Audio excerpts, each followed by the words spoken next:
He just said so. Did you not copy that? No, it was last minute. Oh, okay, you're not because it was the other radio. But anyways, we're live. Hello everybody. Welcome to our Thornybush live drive this afternoon. My name is Mark. The sun in my eyes. Excuse. Channel 2 turned up. Yeah, all the way. Maybe I'm not close enough to it. No, you need to be close to that mic. Okay. I was going to put my other glasses on. A bit of a glare. But hello everybody and welcome to Wild Earth. My name is Mark and Brian is with me on camera this afternoon. Aaron is in final control and we're going to do something a little different today. Only because I've decided, because we can. And we're almost in our southeasternmost point right now. We're close to the gate. We're also in the southeastern corner of Thornybush. Doesn't really get further southeast than this. There are maybe 100 yards to the fence line and to the corner. And we're going to travel from here, from the southeast. We're going to crisscross our traversing area or our signal range, and we're going to hit the northwestern point sometime this afternoon. So instead of doing a sort of east-west transect or a north-south transect, we're actually going to be doing a diagonal transect across our broadcast range, and we're going to see what animals have crossed either north-south, because this way it'll give north-south, east-west. It'll give us a good range. Actually, I'm just thinking it's not going to work too well because it can be into the sun for a lot. But there's nothing we can do. We're in the southeastern corner. We have to travel north or west, and well, we'll see what animals have moved through our area in this afternoon's drive. I don't know if we'll be able to find that young male lion. Maybe we'll leave the top area and come back a little bit earlier. Is this radio going? No, it's Aaron. What's he saying? He's just saying you're very soft. I think you need to be more into the mic. Alright, well then I'm not going to talk too much. I can't hear Aaron because I didn't have the earpiece in. But oh well. So much for having a nice chat before I go in.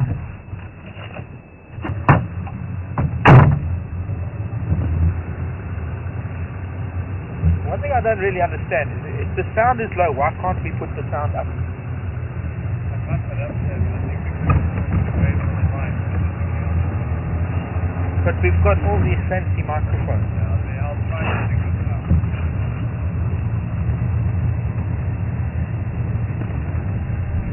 There's a whole family. Everybody's here. Zebra, wildebeest, nyala, impala. There might even be warthog, maybe even giraffe. They're all looking at us, wondering why we're driving past. But I have a plan. What we're going to do is we're going to try and get up a little road that goes up to the other side of them. It's no good to try and film them from this angle, looking into the sun.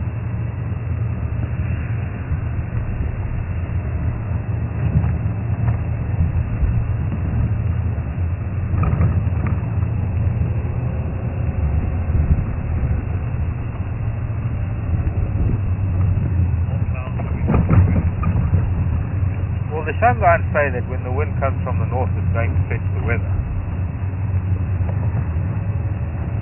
But it's blue skies all around. Okay. And this has been full moon. Full moon always brings weather. This is what it is. Yeah, it's before full moon anyway. Yeah.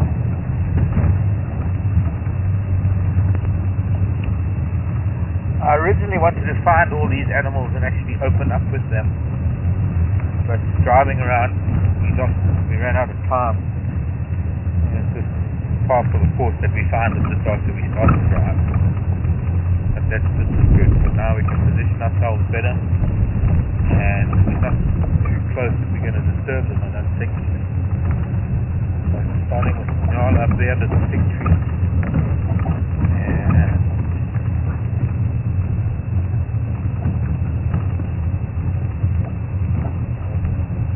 Everybody's a little bit deeper in than I imagine. So we'll drive over the swimming pool. There is a zebra. There's the wildebeest in the background. Drive over some zinnias.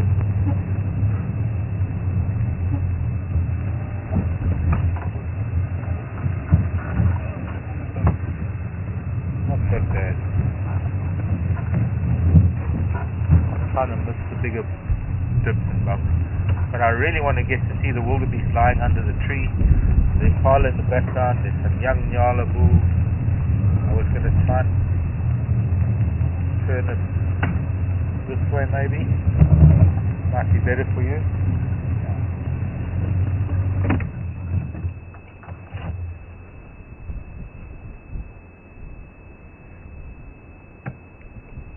Most of these animals are resident. Most of these animals are animals we see on a regular basis because they live here. They don't move, they don't go anywhere else other than perhaps an area that covers 50 acres, maybe 100 at the most.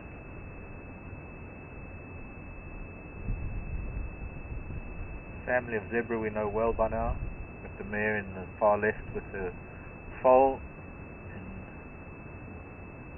Mare, two more mares and a stallion.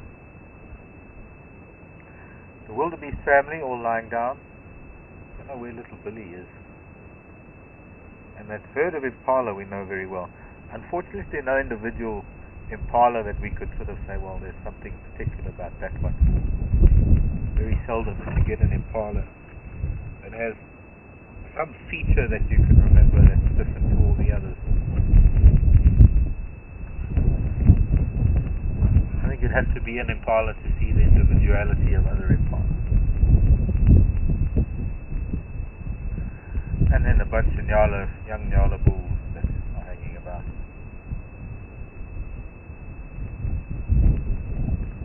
Safety in numbers, as well as different heights have different levels of vision. Different animals have different qualities or strengths of hearing and eyesight and sense of smell. The other thing is perhaps that they have different predators, so they're on the lookout for different things, and it works for everybody, that there are more eyes, more ears, more noses to sense danger.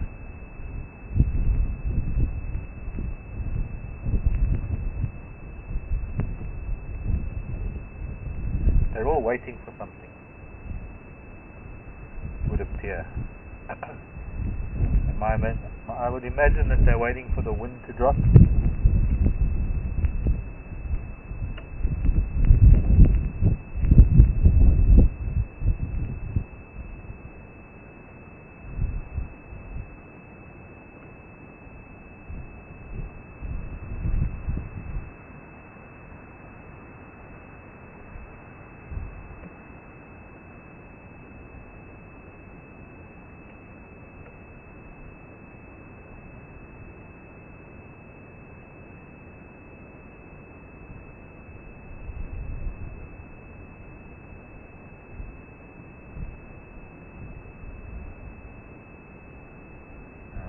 Bit of restlessness going on now. Some wildebeest waking others up, urging them to get up.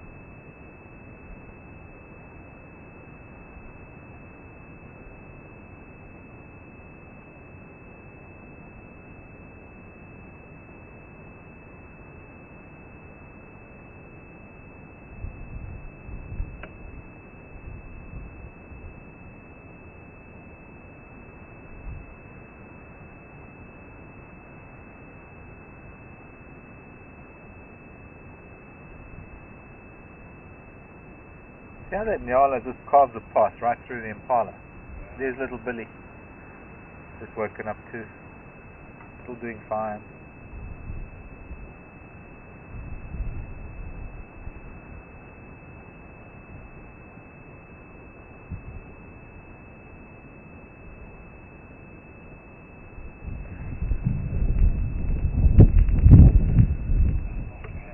I'm just trying to gauge. Maybe I need to go back just a little bit because he's now behind that clump.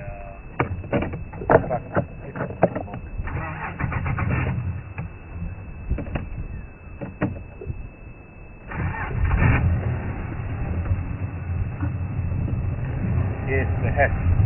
Always really lying down now.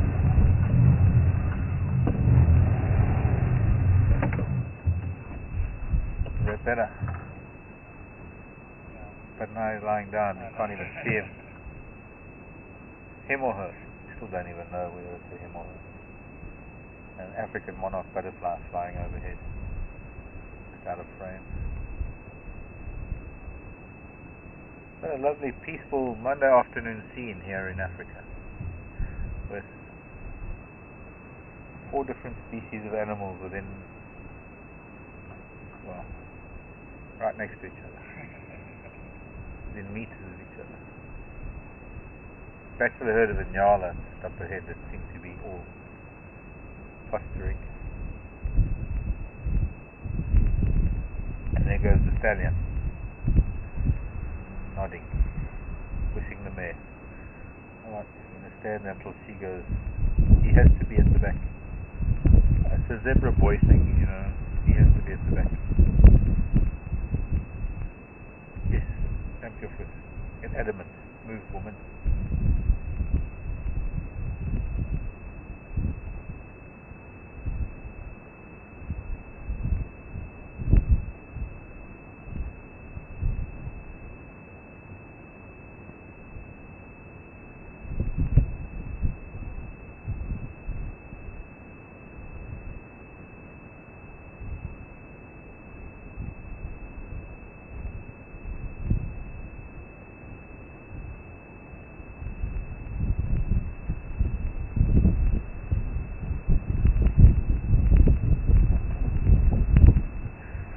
Okay. Let's go for a drive.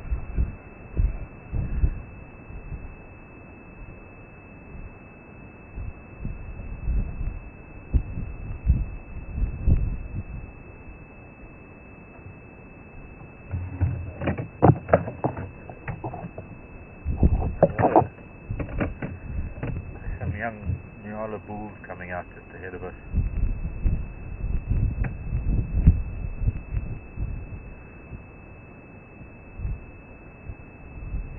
Ranging in age from 3-year-old, 4-year-old, 5-year-old.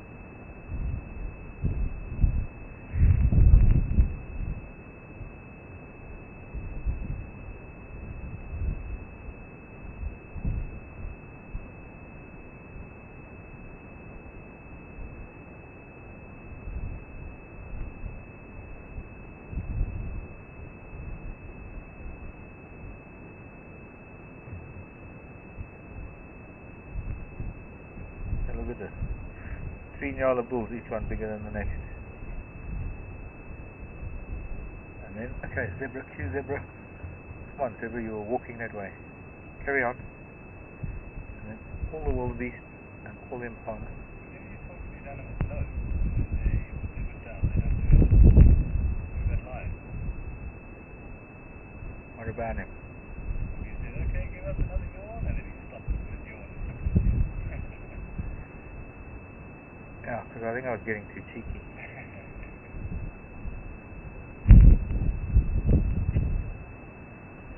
No, it just mostly goes to show that whenever you say nature will do the exact opposite, to show you the opposite.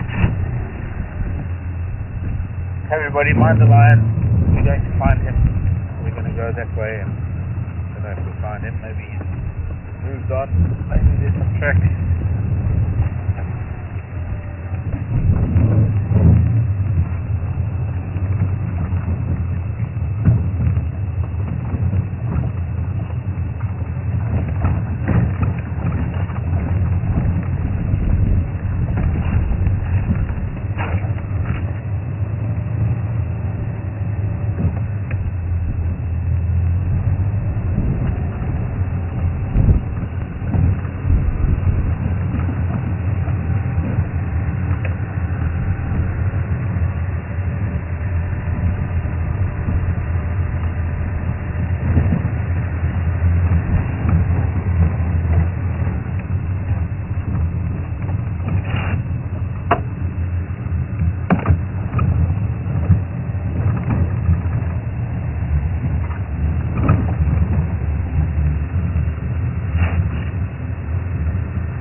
Volume down. No, these guys whisper. the converse in East Africa. Yeah. Because in East Africa, the guys think they have to shout over the radio because reception is normally so bad. And even when it's clear, you can have the volume off and you'll still hear it. In fact, if you're close enough, you actually don't even need the radio. You can still hear them talking.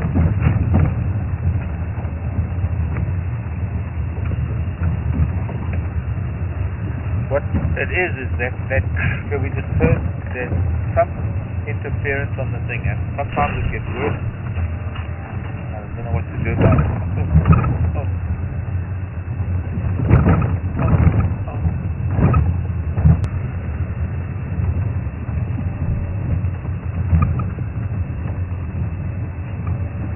Now, the other thing I'm on the lookout for this afternoon are giraffe tracks.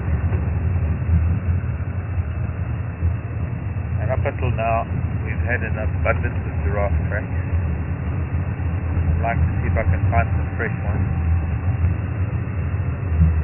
Relatively fresh, clear enough. As well as some leopard tracks.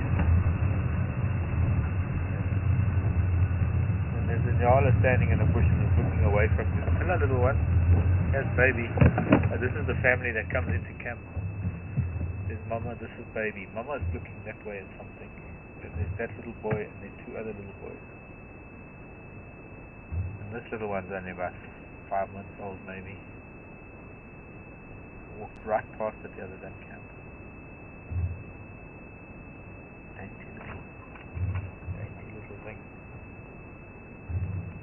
And here comes the bigger brother that he's becoming a bully. There's another female and another young male and another calf.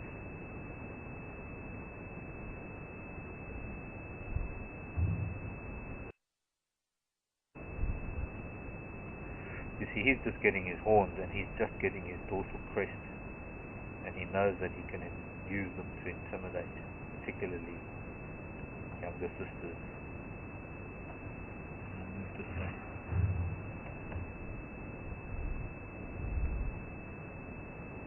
Yes, look at me, I've got my dorsal crest raised. I'm ready to protect the family. I've got horns that are almost as long as my ears. I'm a brave now.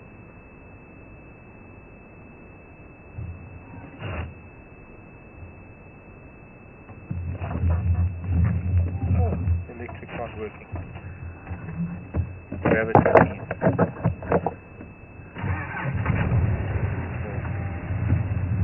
Electrics sound like they're running into the load.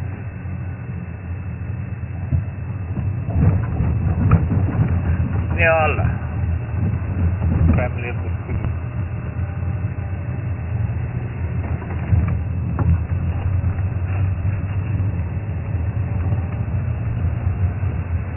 Kulu, the bushbuck, the wonderful city,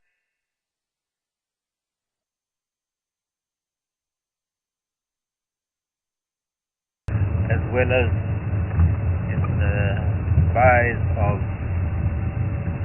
the forest of Gabon. Are they bays or bays?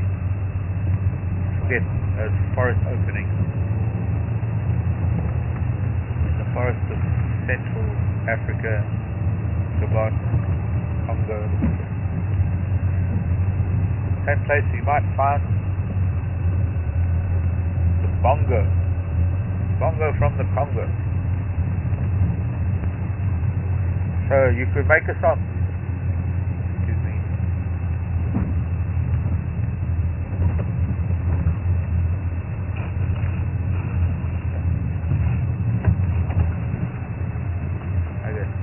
Say that in English, please.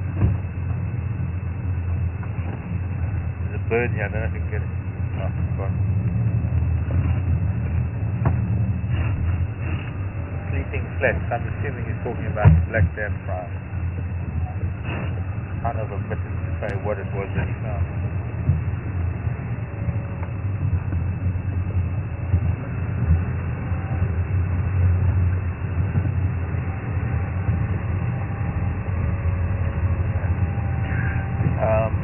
Interrupted now.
really interested in where the elephants are. Any other animal that is north of our range, but I'm interested mildly, only mildly. They're not likely to move. Becky and I did quite a drive this morning. There wasn't really much around.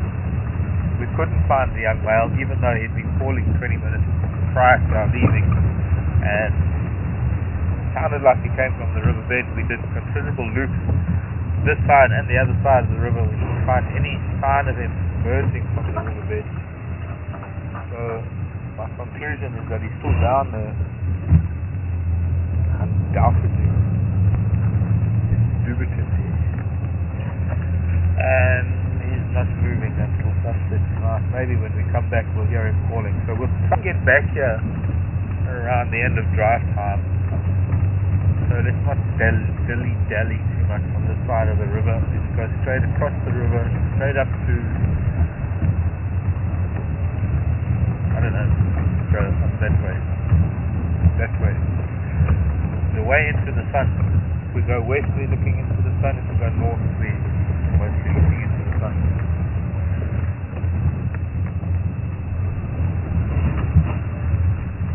We always turn around when we see something.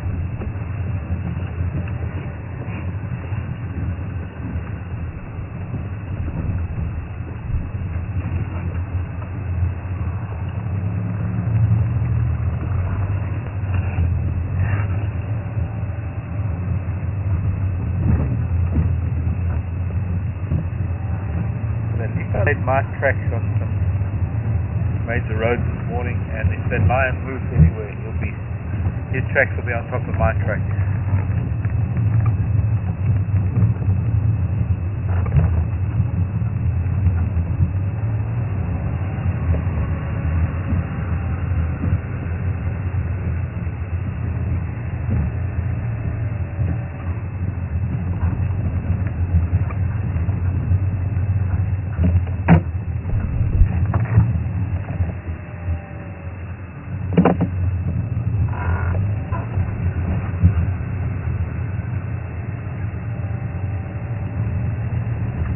David T. Did I see any changes in animal behavior because of the supermoon? No, I did not, David. I'm sure the animals don't know that it's a supermoon. Or maybe they do.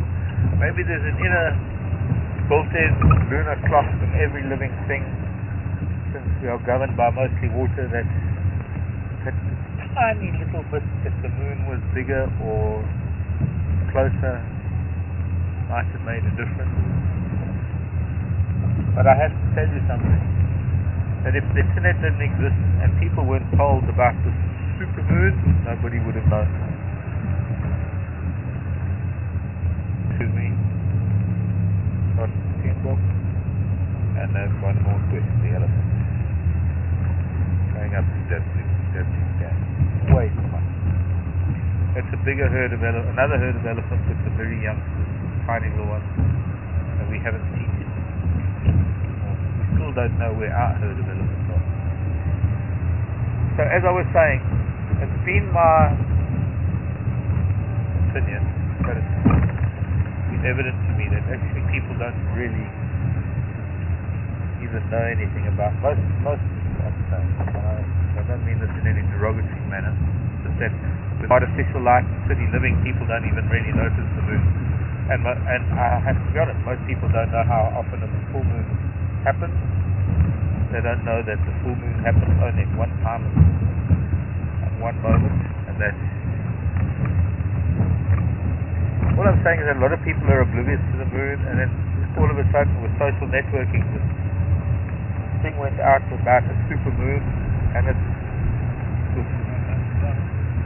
no, but everybody expects this giant moon in the sky. You know, it's like all of a sudden, from thousands and thousands of kilometers away, suddenly it's only thousands of kilometers away.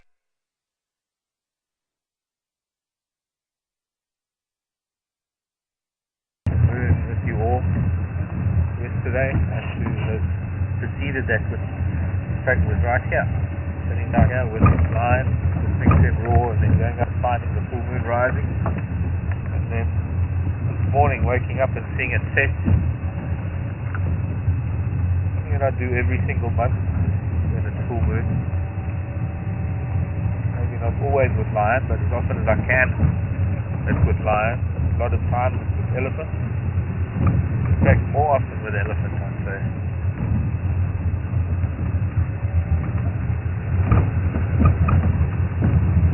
But in terms of animal behavior, gosh, only changes there's been has been because of the changes in temperature. There's a juvenile bacteria flying up the river there. No, I suppose, David, the other thing is that, if we were watching animals all the time, same animals, then maybe we'd see some difference. But of the animals that we do see, and the animals that I have seen lately, I can't say that there's been any change in what they do. They do the same thing every day. They eat, they feed, they look out for predators, or they hunt. Am I going to miss it? I'm going to miss it.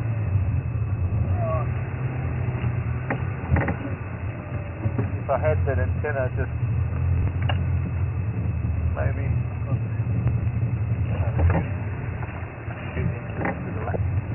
that one branch, then I think that we safe.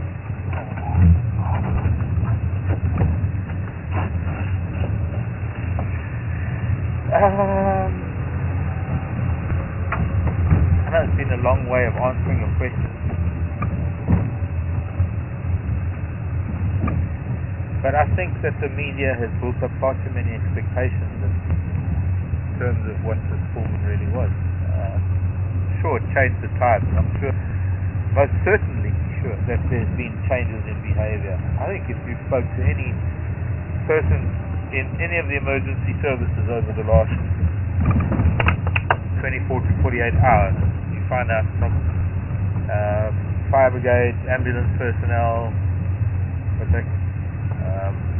EMTs, police. I'm pretty sure you'll find that there was the usual full moon loonies out there. It would be interesting to look at statistics to see if there were any exceptional loonies because the moon was supposedly such a super. Well, not supposedly. All I'm saying is that it's maybe mildly stronger than the usual effects of the full moon.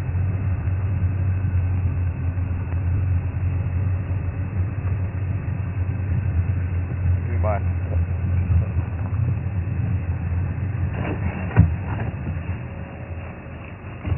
So, trooper baboon were here.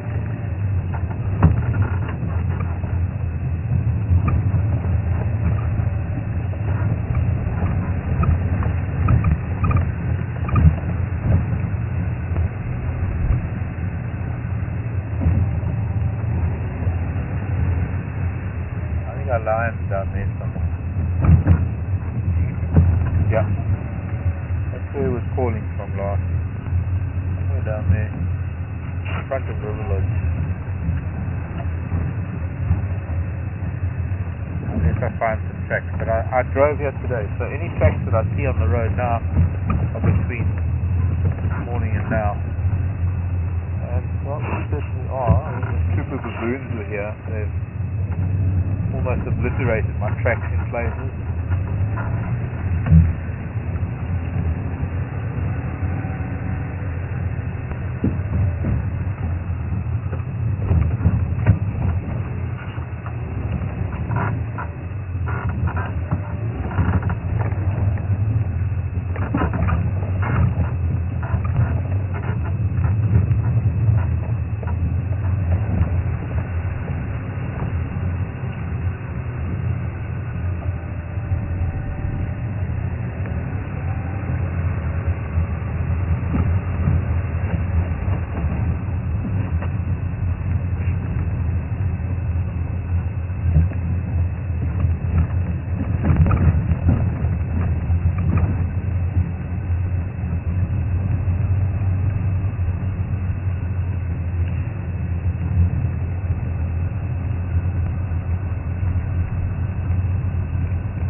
other elephants, and not our elephants.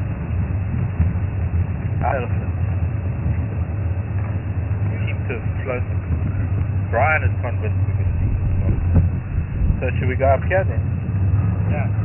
Do you think so? Yeah. Okay.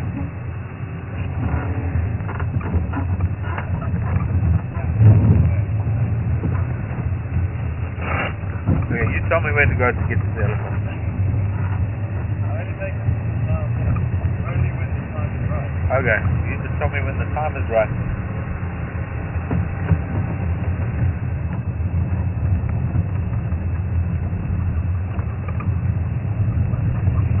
There's Thornybush making the noise of the air.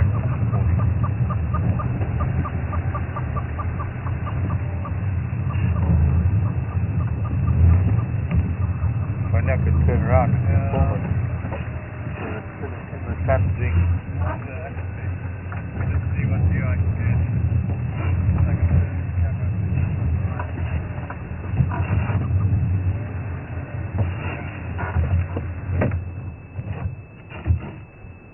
Just making the beginning noise of that call that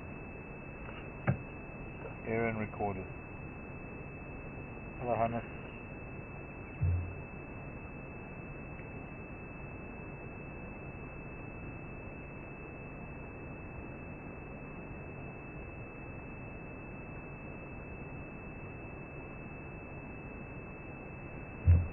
And now it's quiet because we've got the camera on it.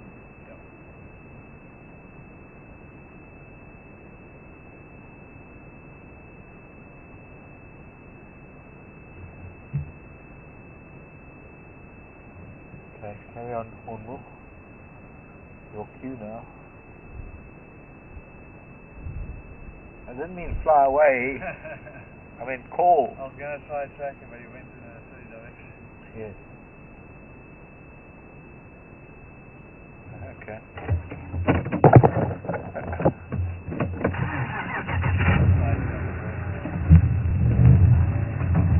Something sounding great on the start. I think I need to open up the battery compartment again and see.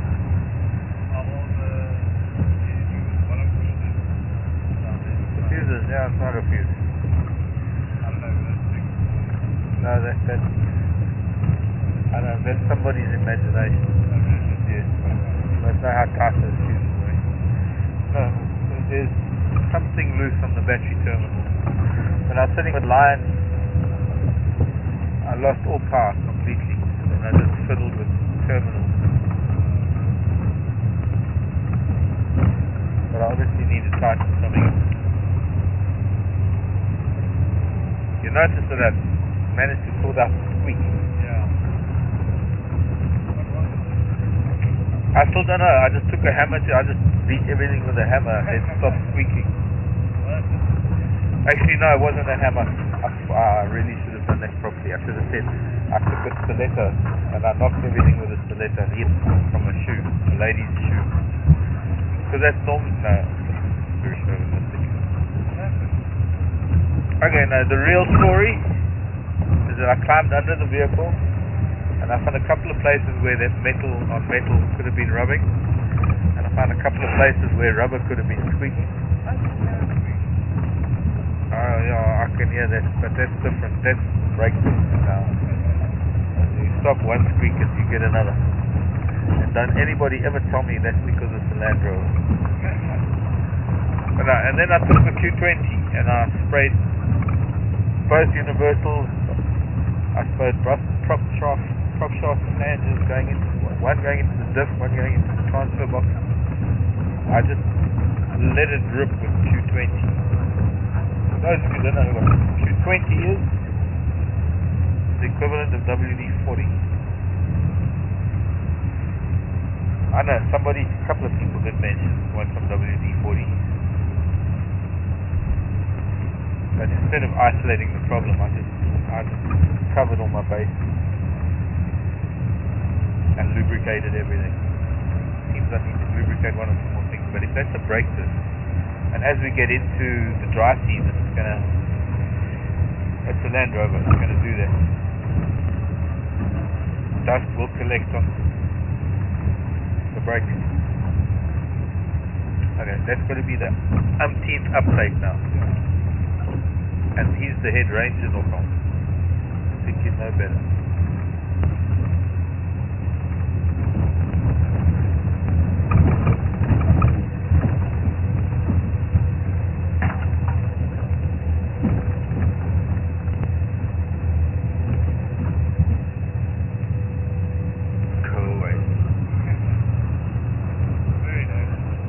Wonderful power of a volume button. Switch it off.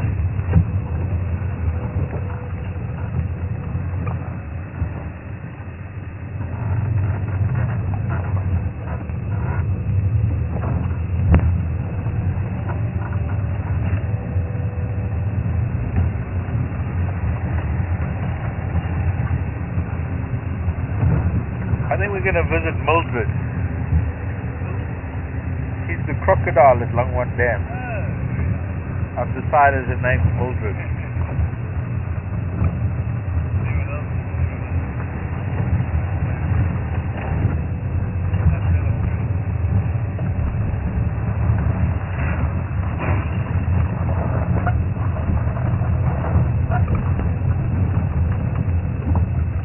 What you got for me, Aaron?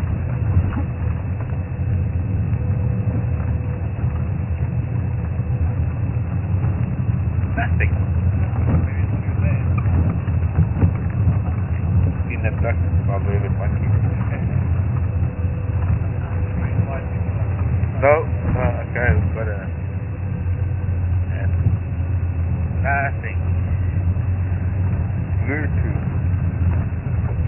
I guess maybe we don't have an internet connection. No emails coming through.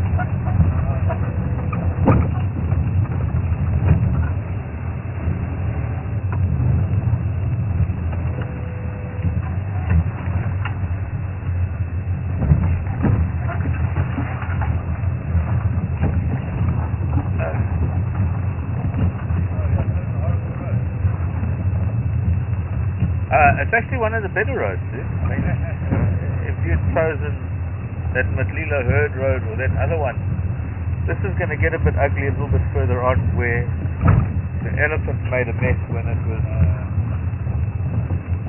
was muddy. Then you're going to feel the rock of the road.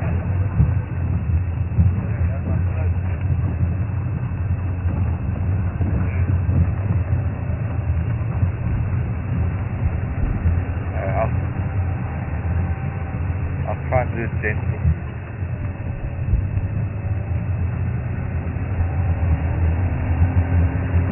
Sharon asked me to look at giraffe tracks, and Sharon was asking a couple of questions about, this is Sharon in Austria, about the hooves giraffe. I think you're with us this afternoon, Sharon. Must be at about the same time as us.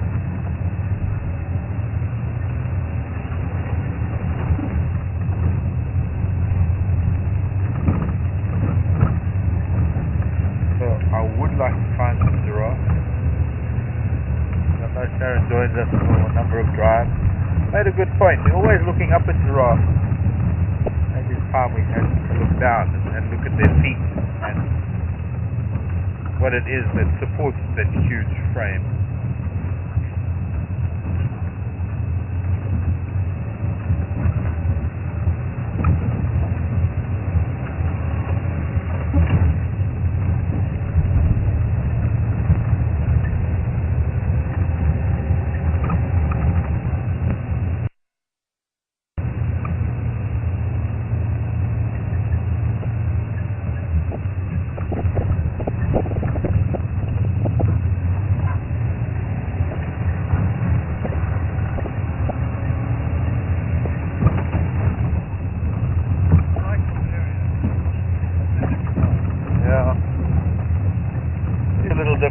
Drainage line on the edge there. We're at the bottom of the seep line instead of at the top of it, so it does look a little different.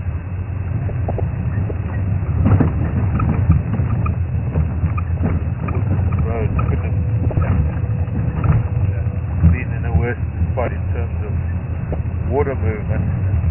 Quite evident by the amount of erosion on the road. A number of these roads all parallel to the drainage lines running down to the Thornybush River. Only natural that over time they become rivers themselves and the erosion. Okay, yeah, this is the really bouncy part because this is where the infant mess in the mud when it was wet.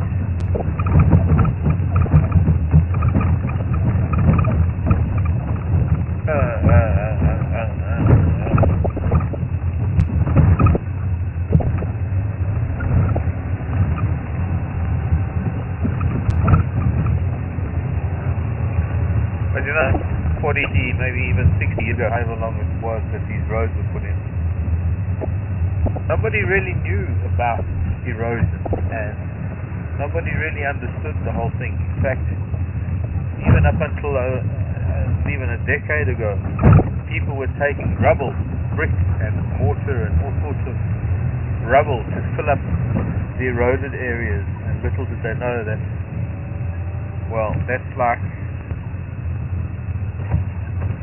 I can't even think of the analogy, because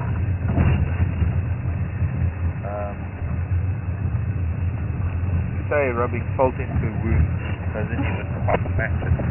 That's like, I don't know, can't think of an analogy.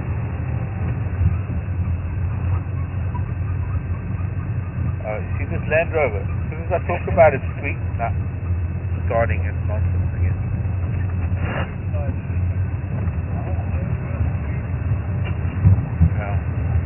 You can't control my screen.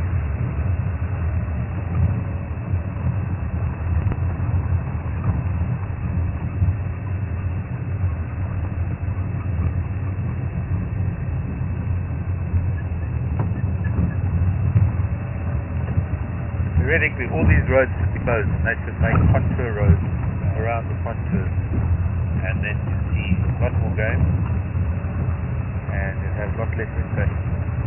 Close these roads, build gabions, let them rehabilitate themselves.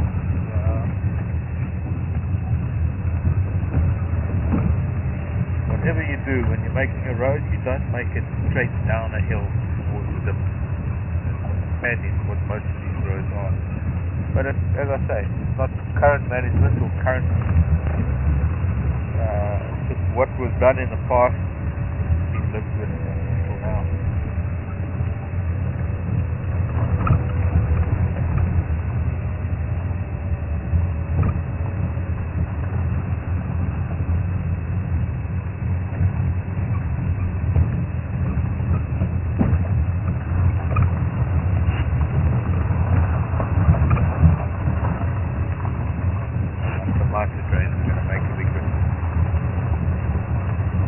We're on Nanzan now, Nanzan Road, heading into the dip, and then we'll make our way up to Langwan Road, Langwan Dam, and we'll go and see Gertrude. What did I call it? Mabel, Mildred, Mabel, Gertrude, Multrude. Maybe it doesn't really work. Caroline the crocodile. Because I'm told it's a female. Physically impossible to see the head of a crocodile and, oh, actually, no, not physically, because sometimes a big male. I don't know, maybe a big female would also look the same. But to my knowledge, and after seeing hundreds of crocodiles in my lifetime, thousands, it's not really easy to sex crocodiles. Easier to sex a hyena, and even that is impossible.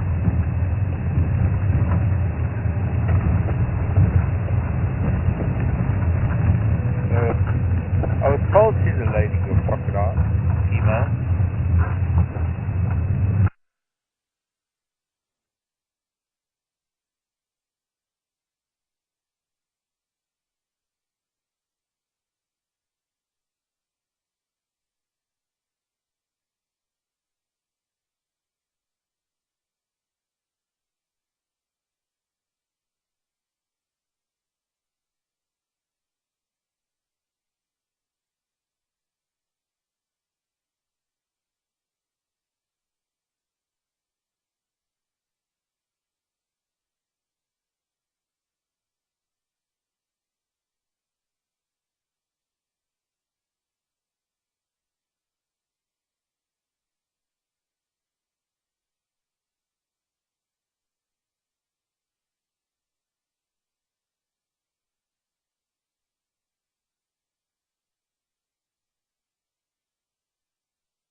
Okay, needed a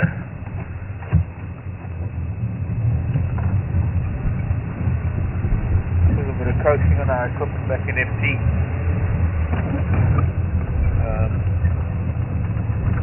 Our encoder every now and then needs to be restarted. It's reminded of its duties. What is that, Robert?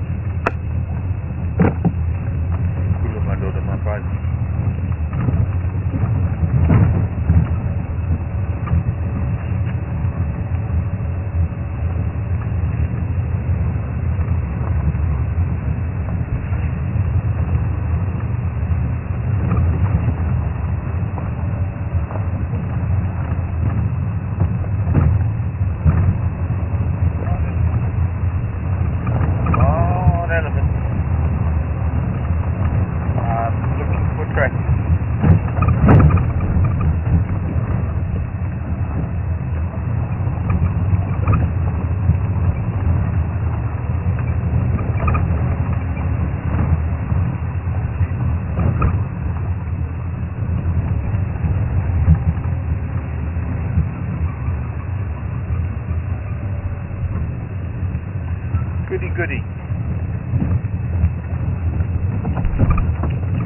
A question. Quite difficult. Hello, Penny and Bobby in Durban.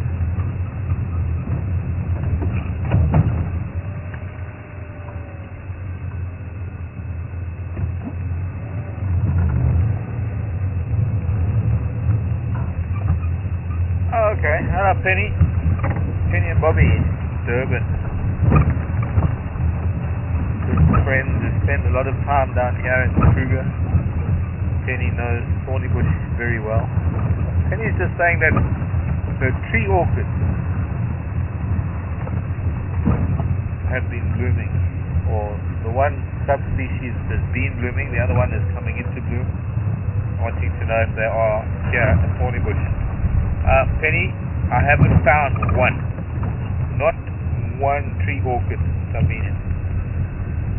In fact, it's been so much on my mind that I went past this big rock and there was a giant tree orchid on this dead branch draped over this big rock. Maybe that exists somewhere in Thornybush, but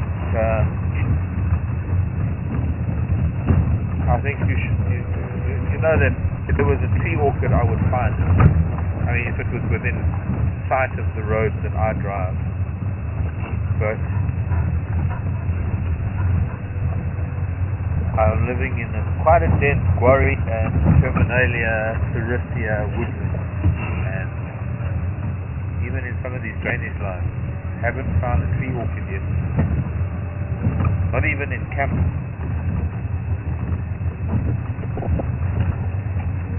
Although I must phone Diane, she lives across the road from the bush. Yeah, part of their property comes into Thornybush.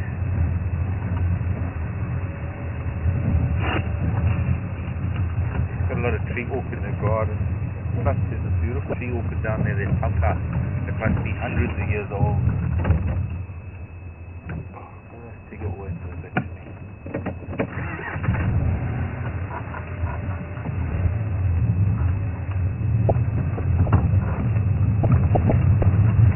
I have been looking since the day that I got here for a tree orchid and haven't found one. But I don't know if anyone knows of any orchids up in the north. I'm sure, Penny, since you've been to Thornybush, you must have seen them, but we're right on the southern and the southeastern boundary, and there are, so far I haven't yet found a tree orchid. Boy, I look.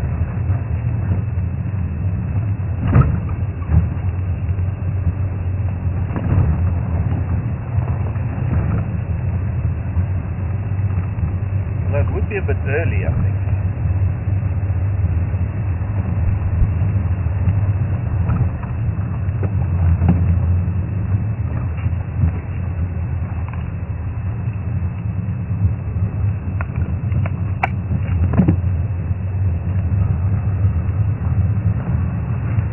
David T. Hello, David.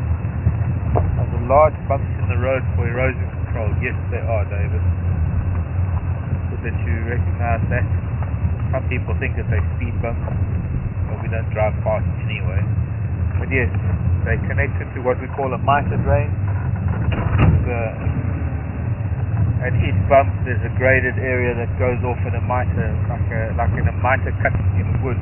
There's a mitre cut in the road that takes the water off of the road and prevents the water from running down the road and causing this very serious erosion that has eaten away most of the roads that we have to drive.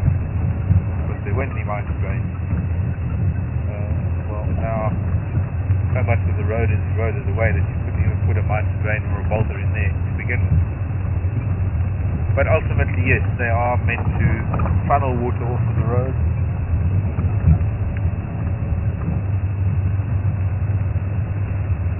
And here we are, Langwan Dam coming up. Look, it is also windy today. There's cool wind blowing, quite windy. Notice with those wildebeest and the zebra and the impala, they were all clustered together, all huddled up. So most animals are going to be like that today. Much moving around. Everyone knows quite often there. Wish there were more insects and things out that I could pull time with. And flowers. But it's not the right time of the year for that.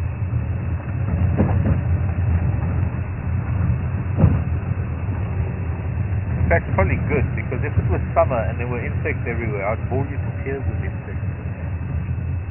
You'd be writing in, okay, well, enough on the insects and the spiders and the wasps and the ants and the termites and the flowers. You see some animals bleed.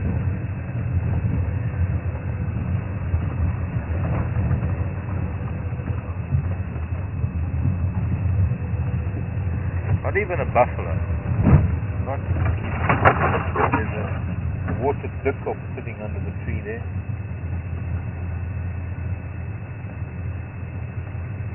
Might see it from the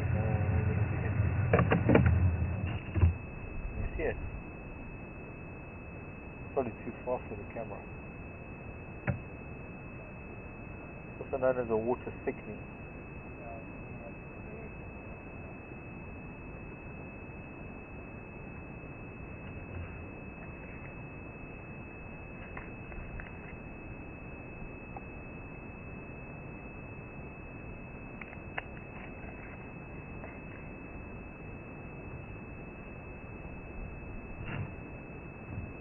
Mostly a nocturnal bird, hence a very big eye.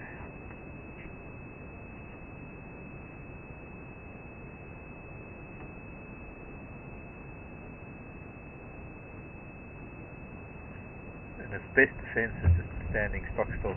If I don't move, you won't see me. Louisville, Kentucky's on the line. Can I move? Yep.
and it would be a far better measure of their lives than trying to map it on a solar calendar. So in terms of animals, most certainly, there are creatures that only spawn, that only ovulate, that only do their reproductive function, that only perform their reproductive function during full moon, sometimes with new moons. They're creatures that live so deep under the ocean they can't even see moon, but their cycles are governed by the moon phases, and it's all got to do with the effect that the moon has on any body of water, no matter how big or no matter how small. And since our bodies, every living creature, our bodies are governed or rather made up of so much water, it's not surprising that the moon affects us in the ways that it does. It's just unquantifiable. It's just we're unable to measure it for each individual.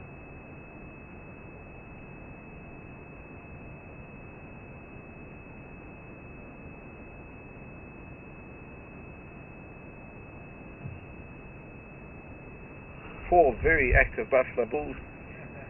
Don't blink, you'll miss the action. Oh, he moved an ear. You got and head. Yes, so they're not just cut out, cardboard cut out. And so we move on to the next. Let's go to Waxville Dam. Our crocodile isn't here either.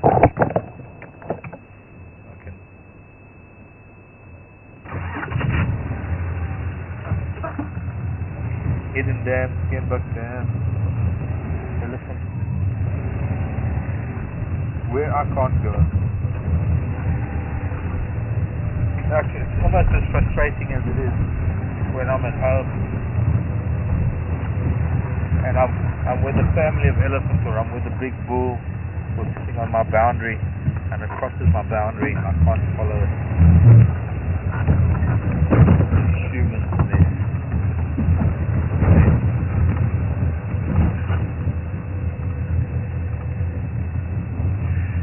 Yeah, it's different. Yeah, we could go there. In fact, I could go to those elephant now, but then I would lose you. And, well, unfortunately, you're my priority. You, the viewer, for our live drive. So right now, I'm choosing you over the elephant.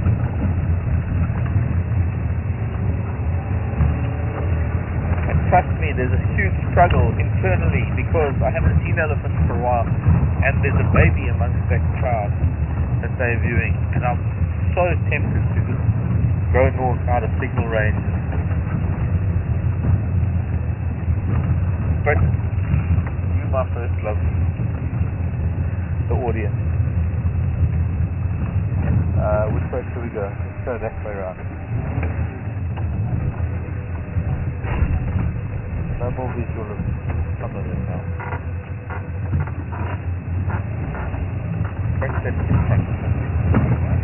Nothing.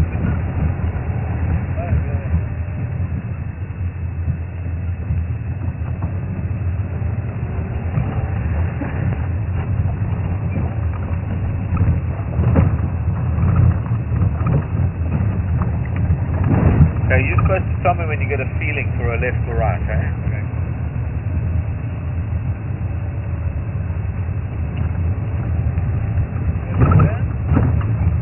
Pardon?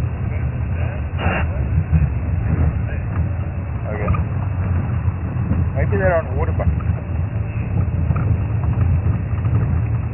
Last I heard they were actually down on Royal Malawan area. Hello, Drongo.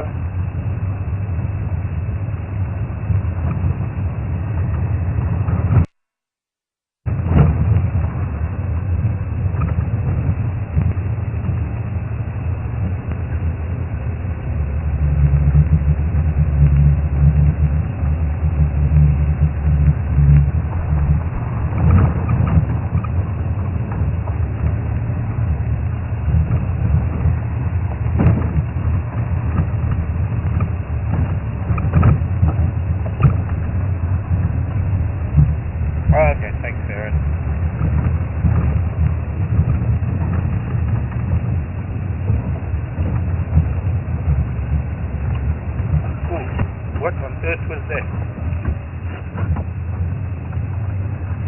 strange creature that's running through the grass there. It could have been a fluff tail.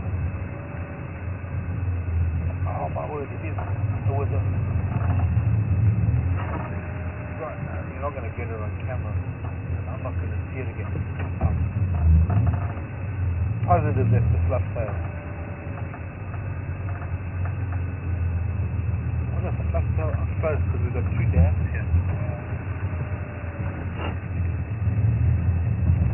Okay, I think I've seen one fluff tail before in my lifetime.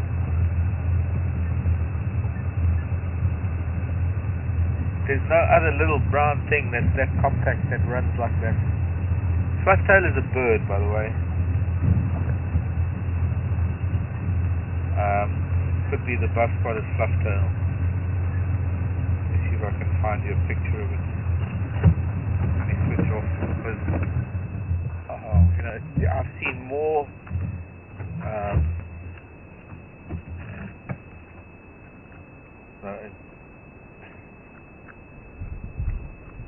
black light. I suppose I should look at the index. I'll only be here all day. There it is. Yeah. Quail. Buff-headed fluff tail.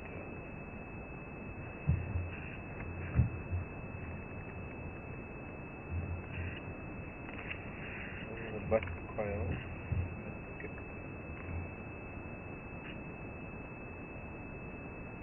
There we go. It was this kind of a little bird. It's probably a female because I didn't see the russet. But the fluff tails, oh well.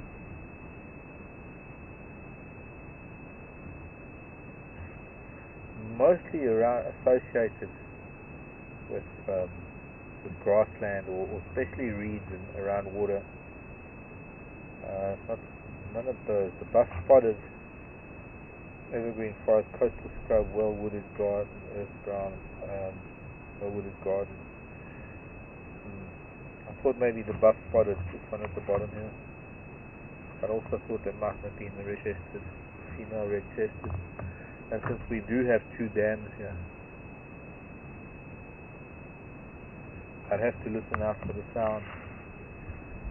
But an extremely rare bird, very seldom caught on camera. I don't think there are many people that have actually not only photographed them but actually filmed fluff tails. And if I could have caught that on camera, it would have been special. It was something that darted across the road, and the only thing that it could have been was a fluff tail.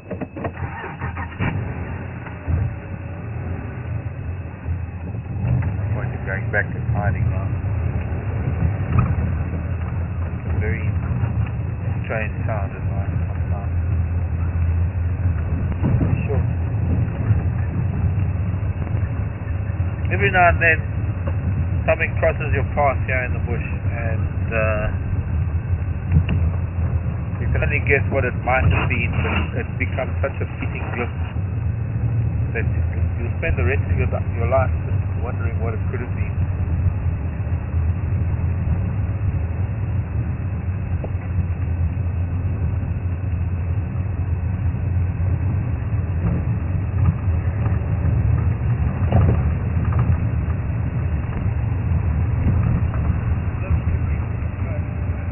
Very.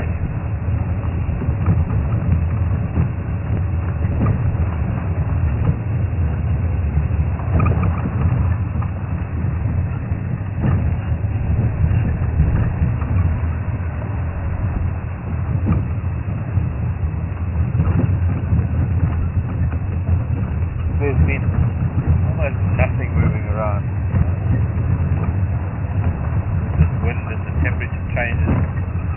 Maybe this is the animal behavior change that David was asking about. Yes, David, the behavioral changes in the animals, yes. They're not behaving. They're not doing anything. They're tucking themselves down. But whether it's attributed to the moon or whether it's attributed to the cold northwesterly wind that's blowing in, I can't tell you. My guess is it's more got to do with cold northwester that's coming in, bringing in a real chill to the air more than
Hello, Penny.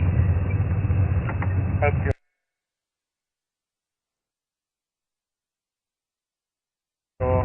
internet's up again. I was talking to Penny and Bobby Lake a little while ago. Looking for that. There's the stalk nest, but you can't see anything. No adults in the nest. Maybe the youngster's head down. Just little head there, looking directly into it. Penny asked me a question earlier, and unfortunately her internet was down when I answered the question. So just to answer again, and just to what? Oh no, it's something on the prop shaft again. You know, something reminds me that I used to have to do this back at Juma a few years ago. I used to have to climb under it and spray it with a bit of Q20 every now and then. But it's lasted a few drives. It seems to be wearing off now. Yeah, maybe it's time to do so.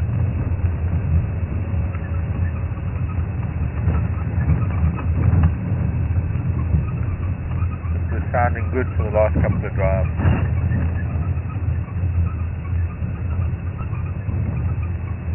But Penny was saying that her tree orchids, one subspecies has finished flowering, the other one coming into flower, and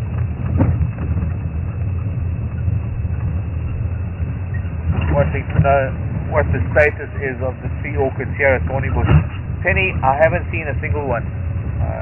Yeah, I've been looking, but unfortunately I haven't found a single tree orchid in all my travels here at Thornybush. But you do have to remember that I'm only running around in circles in a very small area down in the south, and it's mostly this Terminalia sericea, the silver cluster leaf, and monkey orange, and in some places predominantly even just guarri, mostly guarri. So none of these trees are really conducive to tree orchid growth, or very attractive to tree orchids. Very few leadwoods. Knows that there are. Oh, something in the road. Something in the road.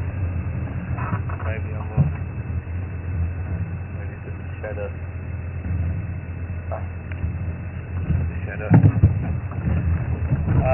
But no, sadly, haven't found a single tree orchid yet, so I wouldn't even know if they're flowering. I'm sure there are a few further up north where the vegetation changes, but limited to the southern region. Thornybush, I'll get very excited when I see my first tree orchid. And yeah, they should be flowering, I suppose. A bit early, perhaps.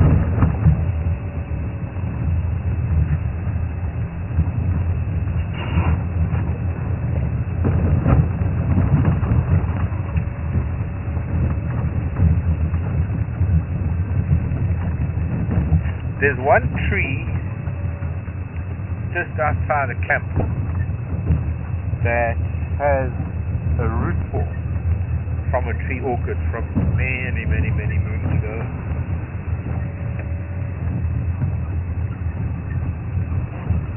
And funny enough, I doubt whether it was even one of the anthelias, because it doesn't look like the kind of root ball that an anthelia creates. Plus, it's growing in a strange place.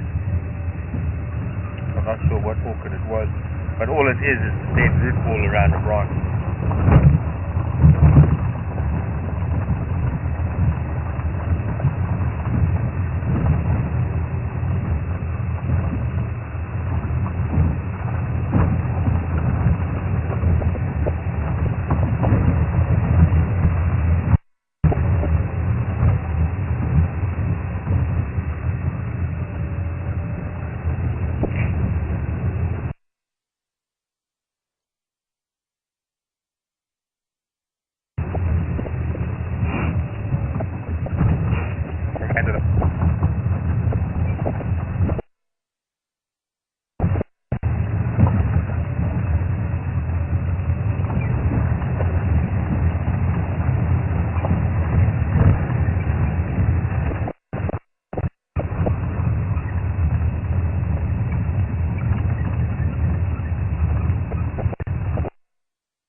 think with the number of birds that they have at Thornybush, what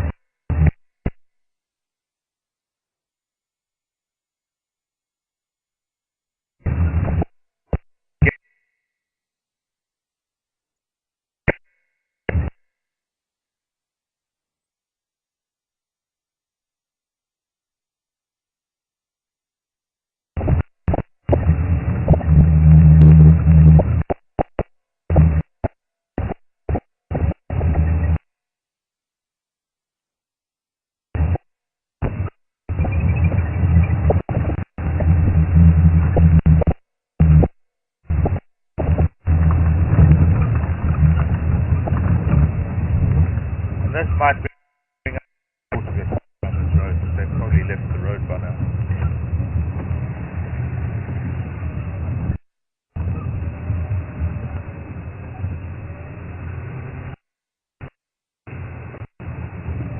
Nothing, nada, lutu, aziko, built.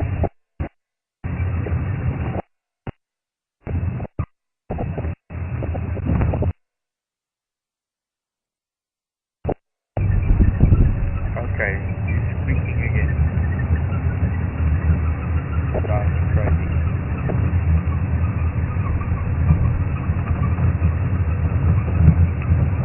Bring out the cantaloupe.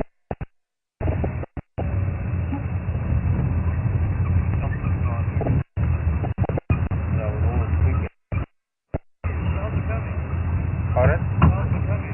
Clouds are coming. Where? Oh, nonsense. Oh, nonsense. Smoke. Nonsense.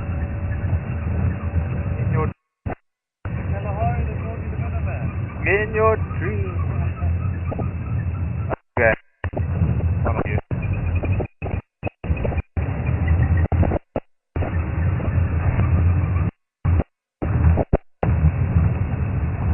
Getting chilly. Yeah.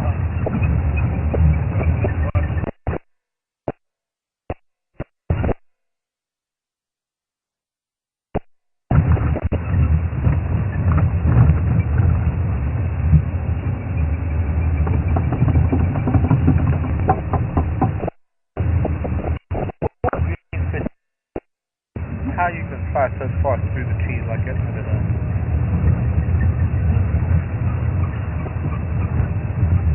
Such is it with green pigeons. They sit in green worry bushes eating green berries and they're green birds. And like this.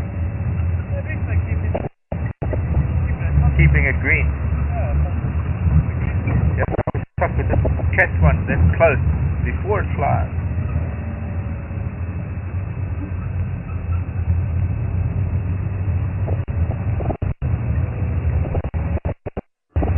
Okay, when we stopped at Waxpool Dam, I'll climb underneath and I'll give it a spray. Sharon, as we have a life foot of it, I haven't seen a single giraffe track this on. I'm going to show you giraffe track.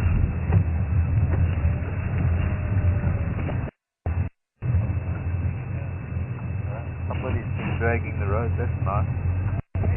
One, no, time from... Yeah, that's all. But it's been dragged, this main highway.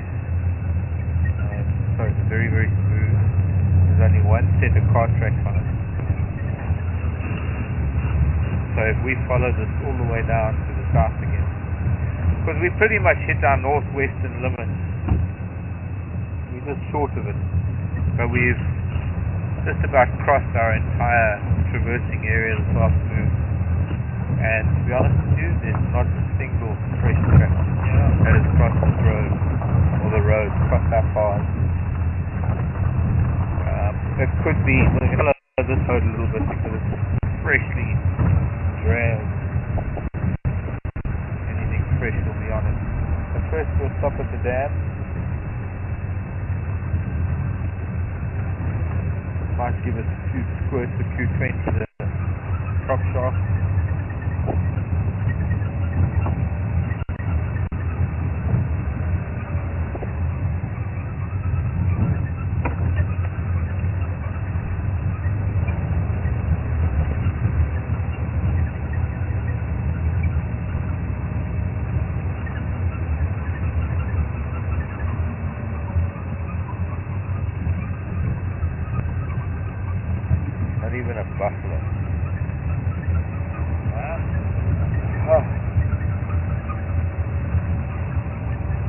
So there's your answer, David T.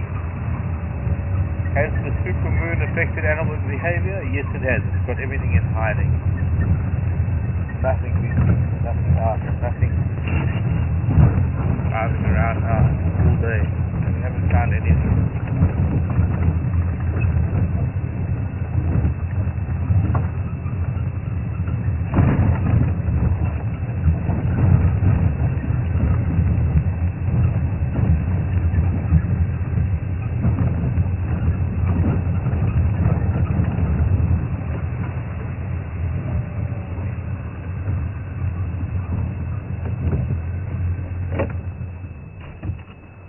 Wexpool Dam.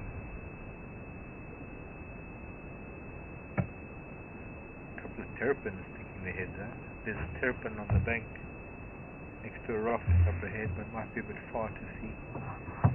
Okay, I'm going to use this opportunity to just get underneath the car and give it a couple of squirts. So do product placement. Oh, Q20, the squeak stopper. Our equivalent is WD-40.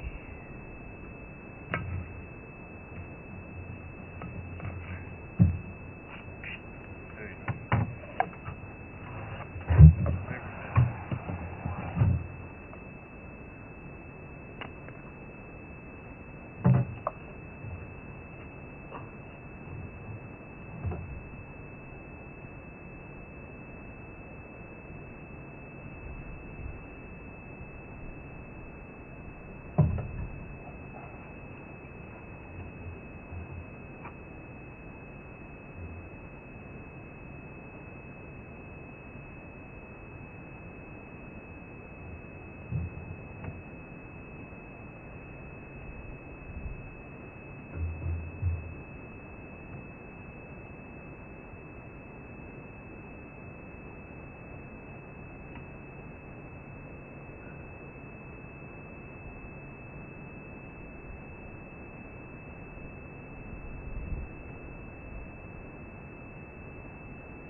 Might hit the spot. Hopefully. No, I can't stand it squeaking. And I still can't identify where it's squeaking from. Okay, why are you looking at me? There's a dam to look at. Yeah, really exciting. Coming up from one of the cars. Okay. Covered in buffalo dung. You want to get that on camera? You see, he made me turn away and I've got to come back. Oh, look. Brush me off. Okay, I see your tiny little wisps of cloud. Oh, you see, they're getting bigger and bigger.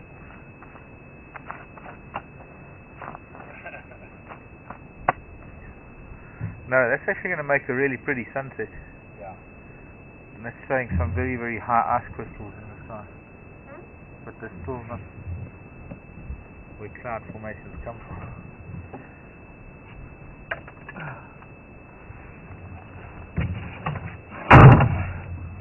So where I've been rolling is where the buffaloes drop their droppings and the hornbills dig through their droppings.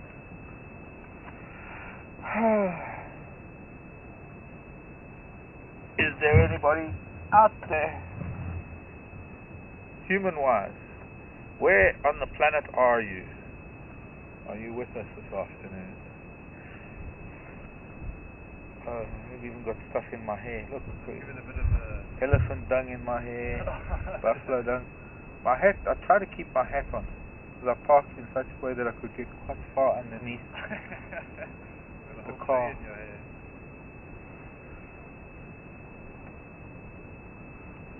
Yeah, it's a tree that's been masticated by an elephant. I only just came in. So. Yeah.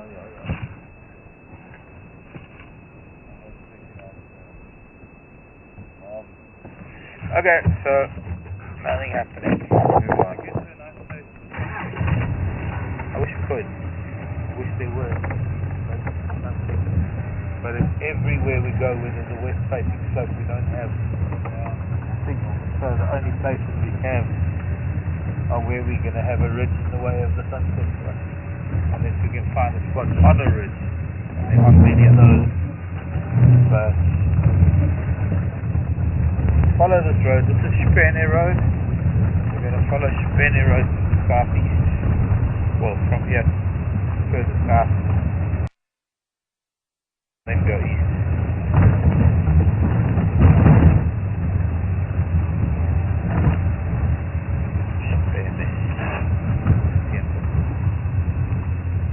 Confused with Steenbok Road, even though Spene means Steenbok.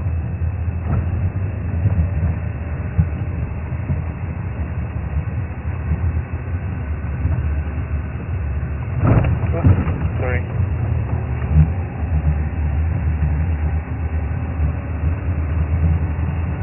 So for once we can drive on a really smooth road. Feel the joy of a Land Rover with coil springs. Actually have it mean something. Yeah, I think this road is from the gate to the warden's house, and that's why it's kept so nice and neat. Travelled a lot by tractor and other vehicles. And a road that is well maintained, of course, helps maintenance of vehicles, because you don't have so many breakdowns. Your vehicles are not working so hard to travel the road. So, game drive roads are different. Priorities, I guess.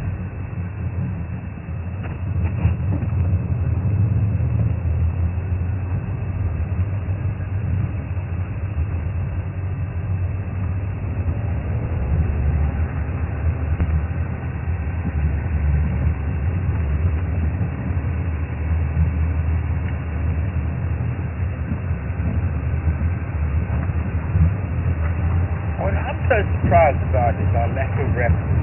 Not seeing any eagles in search. I haven't even seen those African hawk eagles since we first got here. All the fishies ones. Oh, tawny ones. Seen the juvenile battalion 3 times.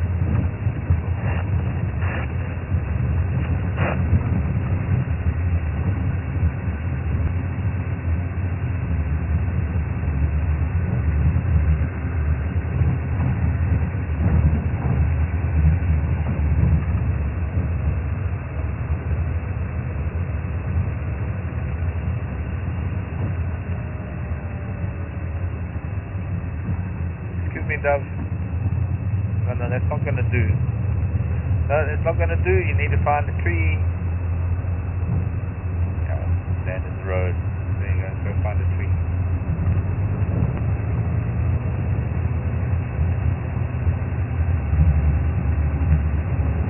Probably get up to 5th gear on here.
I think no emails have come in.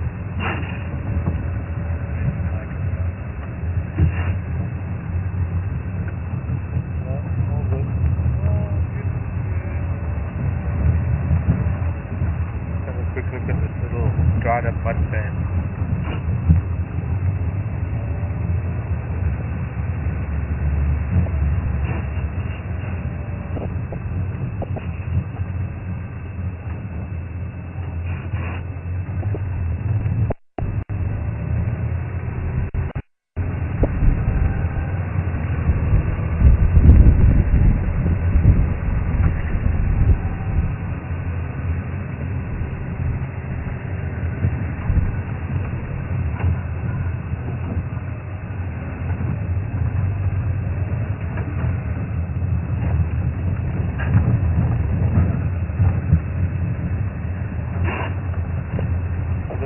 rising about 40 minutes after sunset, even more maybe 15 minutes after sunset. So we're not going to be able to see it again.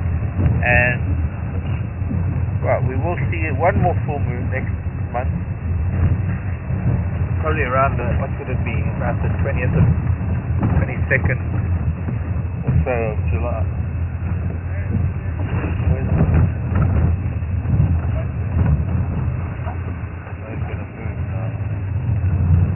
Watching something, primate. Yeah, I can see you. I'll pretend not to. But is there something here?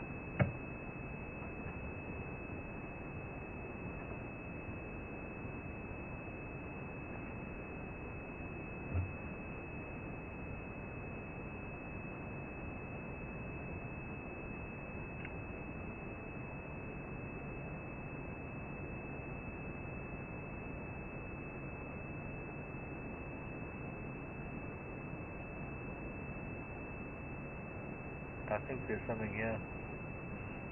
I would have jumped down. Yeah, it's pointing for us.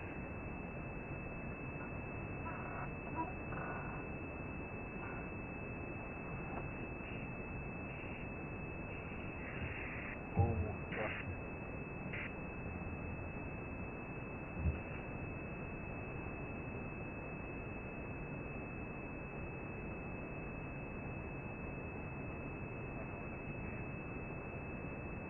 Predator that I'm not happy with, but there's no alarming, and I'm wondering it could be that maybe it's a lone primate, lone vervet without a troop.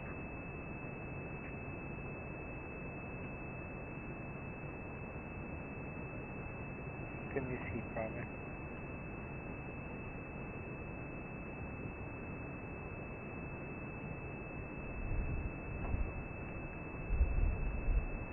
When I make eye contact, he points with his head down that way. That was quite a leap. Yeah. Okay.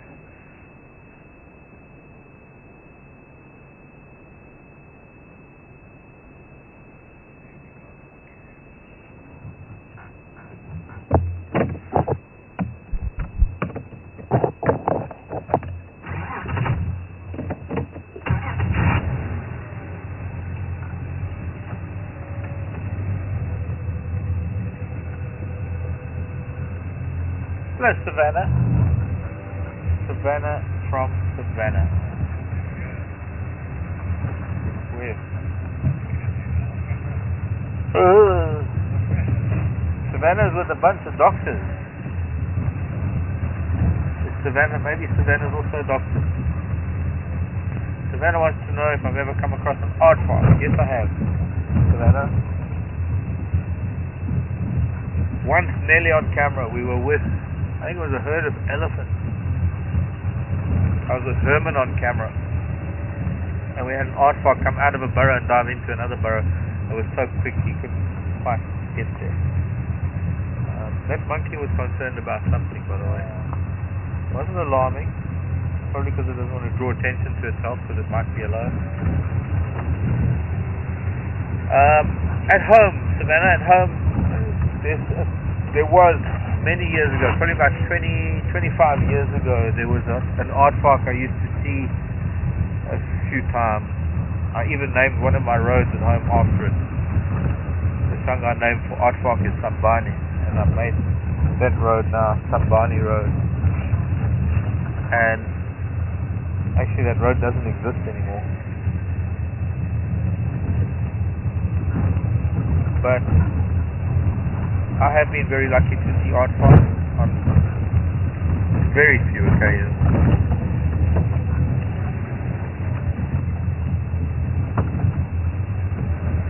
Reminds me of someone from the Kalahari. It was one of the guys on the Meerkat project, wasn't it? They've got those two aardvark boxing. Incredible photograph. Sort of once, that's not even once in a lifetime, that's once in 10 lifetimes. To see two aardvark on their hind legs, daylight, two aardvark going at it like kangaroos.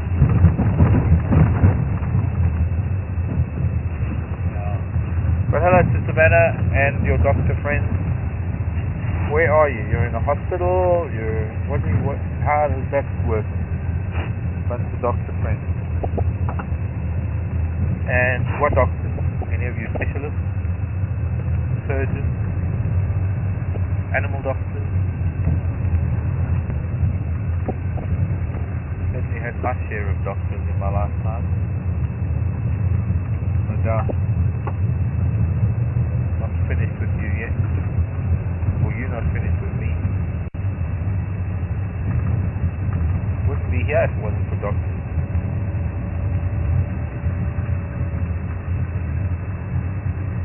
In more ways than one. I wouldn't be here. I wouldn't have been in this. Never mind. I'll go there. Doctors that put me there in the first place. But doctors that put me back together every time. Doctors that managed to fix all the mistakes that other doctors made.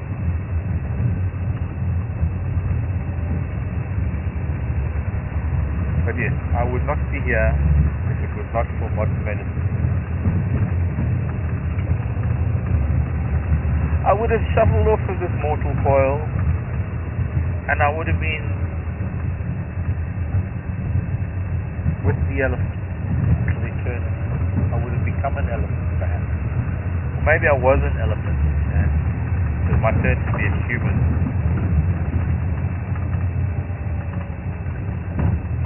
And the doctors are keeping me alive for some reason. There's got to be something I'm on this planet to do. Maybe it's to save the elephant. Maybe I was. I'm rambling. These things happen when I try and find things to say.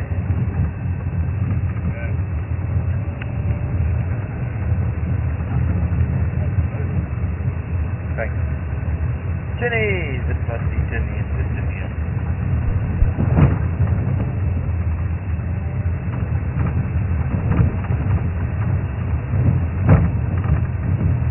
How do I find all my way, or how do I find my way around all these roads?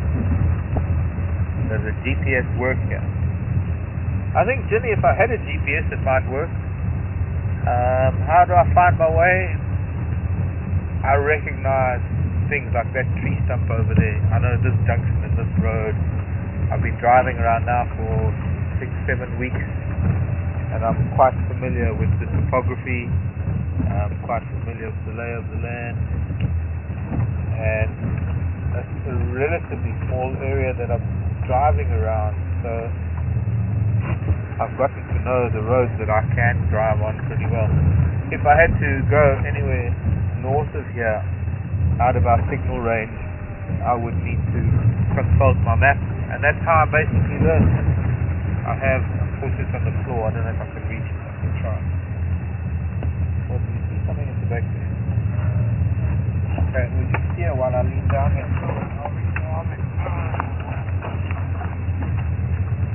I was given a whole bunch of A4 sheets that appeared to be a map on individual pieces of paper, so you can see in the back here, I stuck them all together, and then I eventually got, that's how I learned the road. There, that's, although this is only the southern region of Thornybush, this is how I've learned the road. You can see the dirtiest part of the map is the area that we cover. But I should actually fold this map in a way that it only shows where we cover. So I have to fold it like that, and then I have to fold it like that, and then I have to fold it like that.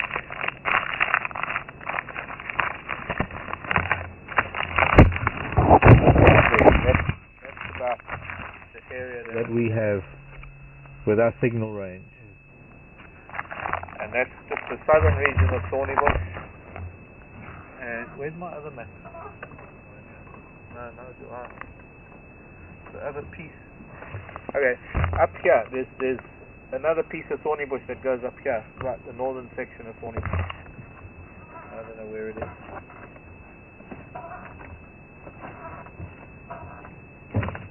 Ah, there it is. There it is. Okay. So hold that thought. Hold that thought. Oops, sorry.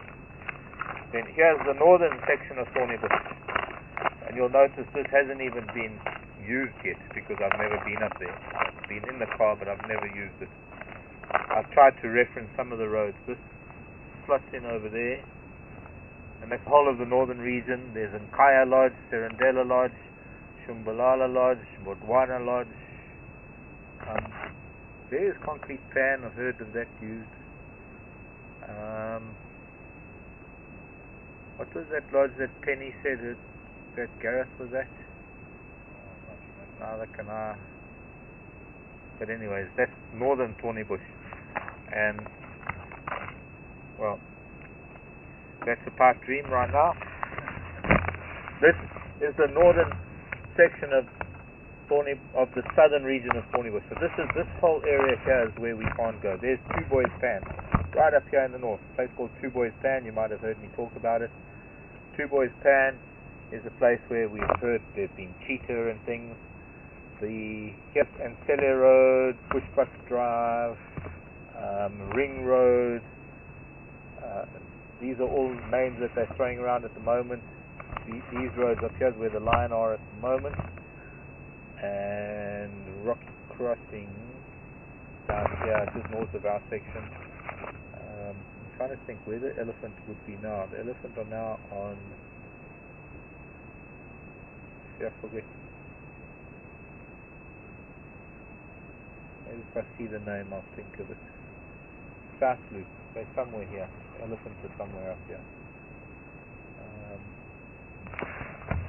Unfortunately, this doesn't really show our camp, but our camp is right down here in the southeast, missing this little corner. I didn't have this page, but there you can just see on the edge of this page is a little thing. That's Ilkley Camp. That's where we are.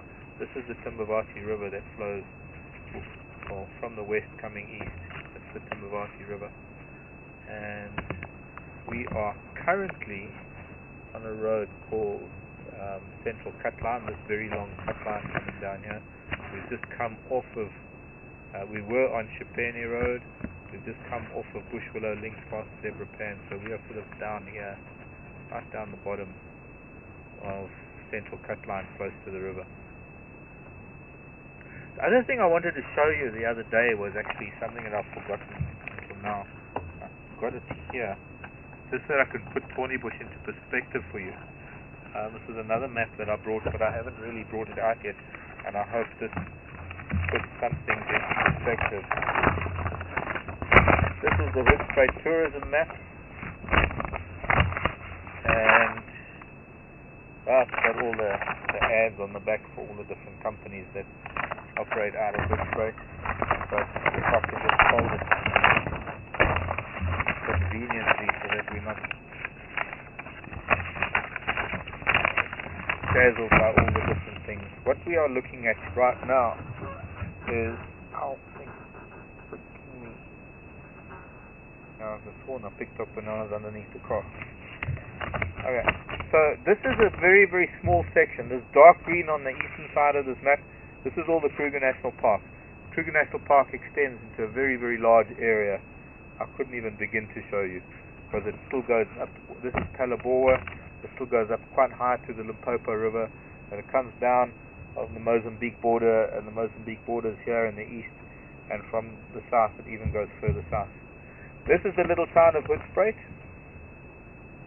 and all this light green area, these are all private game reserves of different parts of the world, or different parts of this little part of the world. Now, if I can put into perspective, firstly of all, Thornybush is this little section here. Where is, let me find,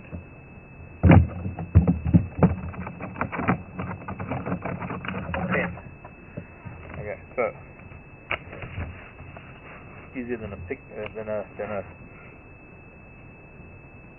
finger. So this is Thornybush, almost. And it's not 100% accurate, because Thornybush doesn't really extend all the way up to this road, because the Timbavati actually comes somewhere in here. There's a break. This is because it's showing Thornybush and Kapama. But these are self-contained. I think you can see there's a very thin line here. I don't know if you can see that. But that's self-contained. All of this, the rest of it, we can even go down. Here's the Sabi Sands. Can you see this, Brian? So right down here, this is the Sabi Sands. And here, this number 13, this is Juma. Here's Juma over there. There's Vuyatela and Juma Dam, right down there. Up here to the northeast, this is Manyaleti. This orange area, this is all rural Africa, cows and goats and mud huts and small villages and towns, and no service delivery. This is the main road. This R531 is the main road that goes up to the Orpen Gate. There's a gate going into Kruger, and just north of that is Thornybush. But the Timbavati, this is all on the side here. This is all the Timbavati that stretches down to the Orpen Road almost, and it is the eastern boundary, bar one or two properties of the Thornybush complex. And this is Timbavati. Up here in the north is what we call the Umbabat. Coming a little bit west is the Kaseri. Here's Baluli and Olifants. This is, I don't know if any of you know Janine, who's in Hoedspruit at the moment. Janine is one of our viewers. Janine has a house up. She lives here at Olifants.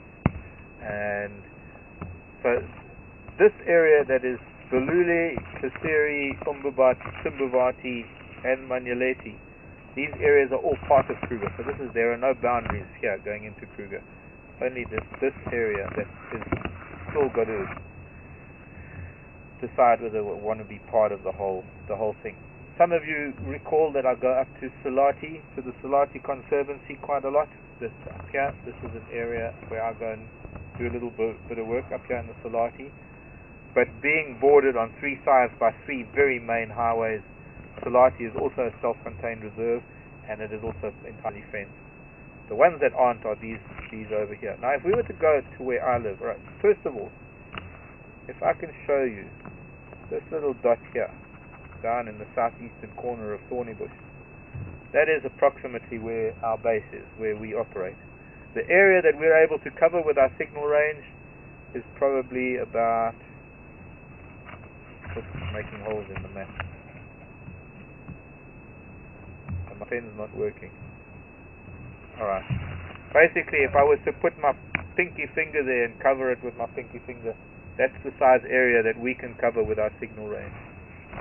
Now, these red marks, these are all roads. There's a road.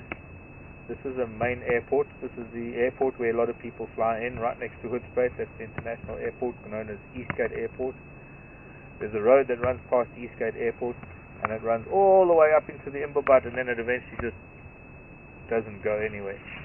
And if I can show you where I live, that would be the Shlarulumi River. I'm going to put in a very heavy mark there. See that little mark there? Just above the word Umbabat. I've damaged it now. But there, I make it nice and black.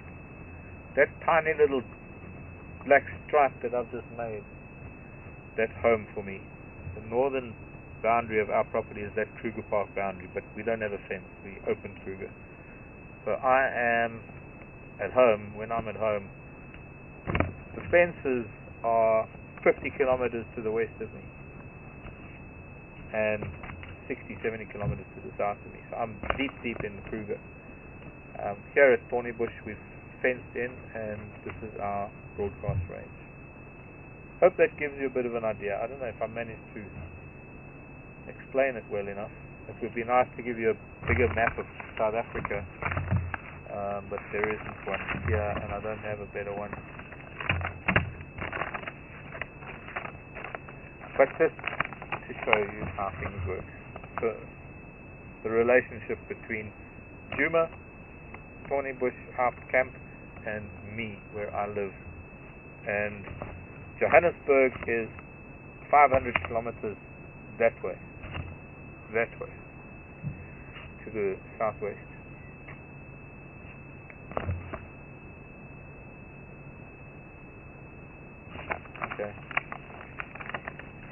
Okay, questions coming in.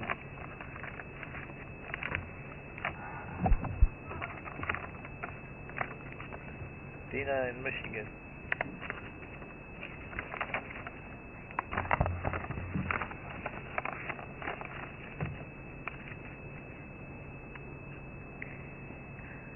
Dina, wanting to know if we have a state bird like they have in the US, and if the hawk eagles are like their eagles. We don't. We have a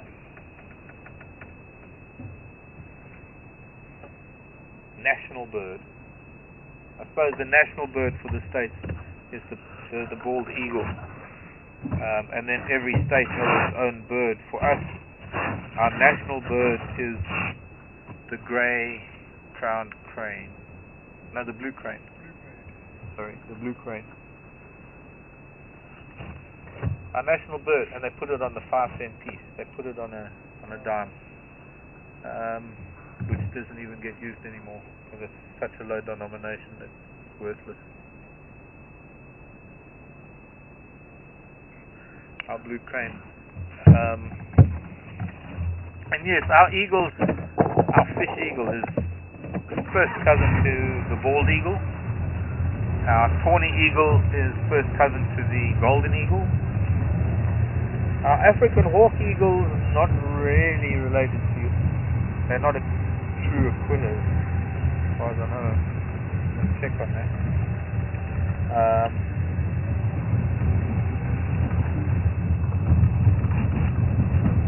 But in size, I'd say that our African hawk eagles are very similar to your red-tailed hawks. But your hawks are not eagles. So actually, the red-tailed hawks are probably much like ours.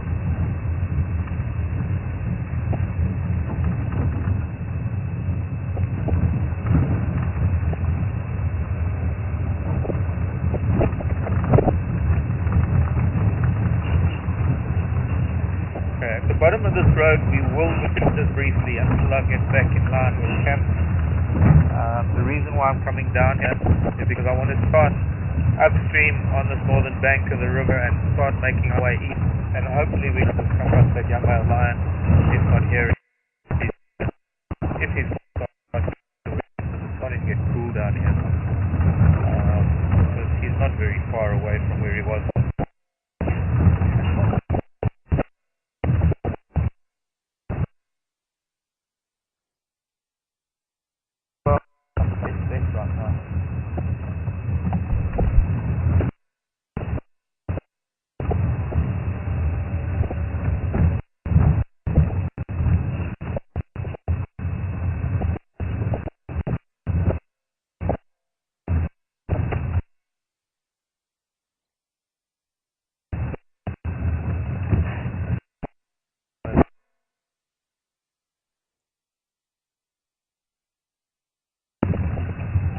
Yeah, it will be over here, and it might even move us shortly. Just for a brief minute.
Is that possible?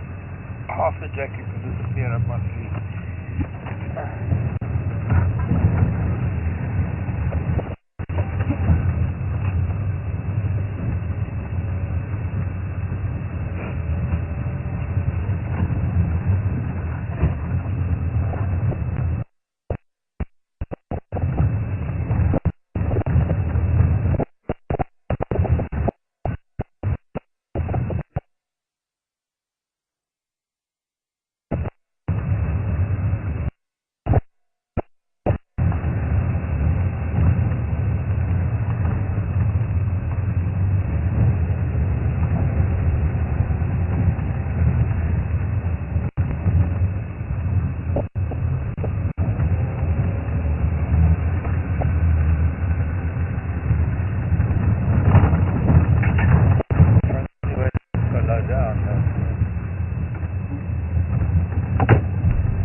know, maybe. Let's see. I'll have to stop where we got a good signal, Jimmy. Hopefully here. This is a good place, Karen. Stop and look at the map. Okay, Maholo is far. Okay, so let's just quickly. Maholo. Brian Jones's rehab center. Maholo is way to the west. I mean, it's at the foot of the mountain. It might be here. The road certainly on. So let's see. There's Maritzburg picnic site. There's Maritzburg. So what if one thing I forgot to mention was those mountains that we see in the west. That mountain range comes down here. This is where the mountain range is. So there's the Swadini Dam, and this is the whole Blyde River Canyon area over here. So yes, here's Maritzburg. This is the area where everything is up on the mountain. So this area here is one of the highest points on the mountain, and Maholo is down here in that little edge of that green belt. Remember, all this green is nature reserve and private properties, private reserve, but most of them, especially here, these are all self-contained, all fenced-in areas, especially since they're on some of the main roads that go through the area. But this over here is coming through the tunnel. This is where you break through the escarpment. So everything where my hand is, my hand was the mountain, you could say. This is the Drakensberg mountain. And then where I am here with the pen, this is where you come through the tunnel and you come down to Hoodspruit. And over here where the Blyde River Canyon Reserve is, you come down the mountain and you get to Maholo over there, the rehab center down here somewhere. To give you an idea, I'm just trying to think, where's the scale on this thing? I'm just trying to guess. Isn't really a scale on the map. But I would say that 10, 20... I'd say that each square represents 100 square kilometers. So there's 10 kilometers, roughly. Yeah, I'd say roughly 10 kilometers per square on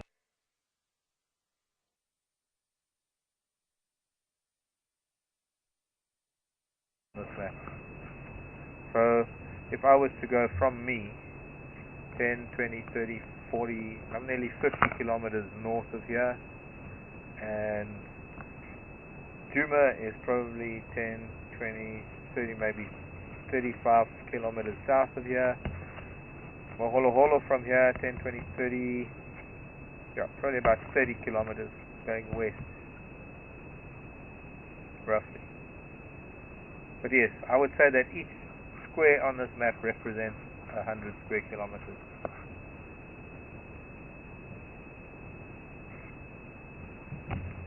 Any more questions about the map while I've got it open, I wonder?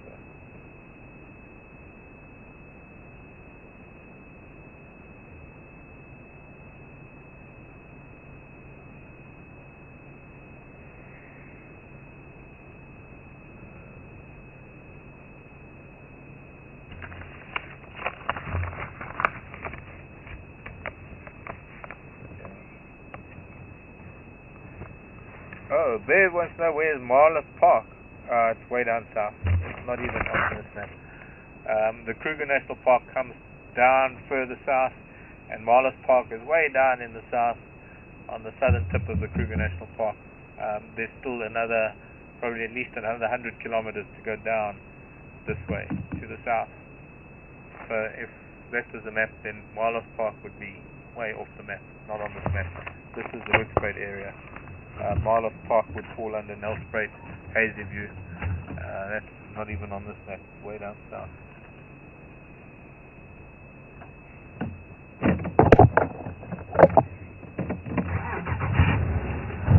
Mary from Buffalo. New York, Buffalo. Yeah, Buffalo, New York. Okay.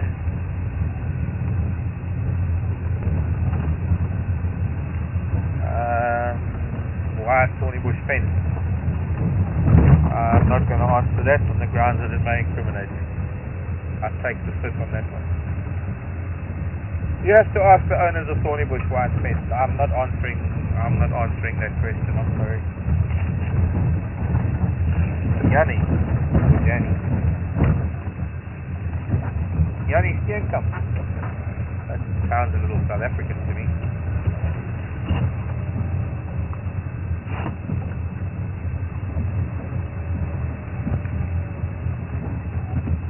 Wanneer is julle reenseisoen? Lyk bietjie droog hier. Jannie is nou die droë seisoen, Jannie. Reenseisoen is in die somermaande. Om September, Oktober maand ons verwag die eerste reëne in Oktober of November maand. En dan December, January is die middel van die reenseisoen. And for those of you who were following me there, Yanni, where are you from, Yanni? If you don't know. Interesting to find out where Yanni is living. Yanni might be an expat living there. Our wet season is the summer months of September, October, going into November, and then through to April. This is our rainy season, our wet season. And Yanni's saying, looks a little bit dry here. That is, there's Bloemfontein. Go Cheetahs!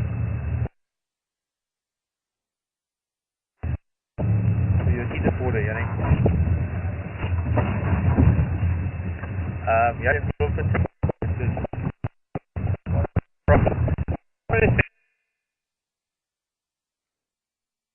Cold in Bloemfontein, quite high, blunt, open, plain, whatland, where you get things like springboks and black wildebeest. But yes, Yanni, wet season, summer months.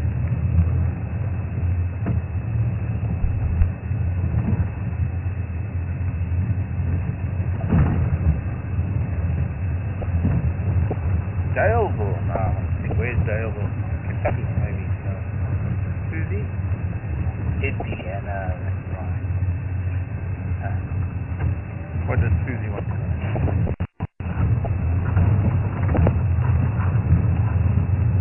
Where do we sleep? In a tent or a motel?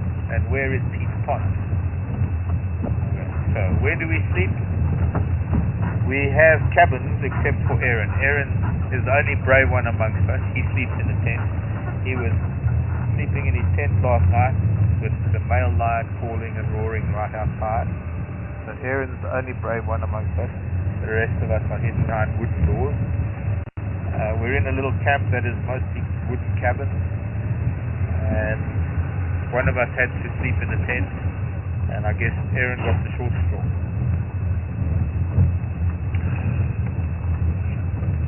So he's the bravest amongst us. Oh, so I need to get to the place where we're going to see it now.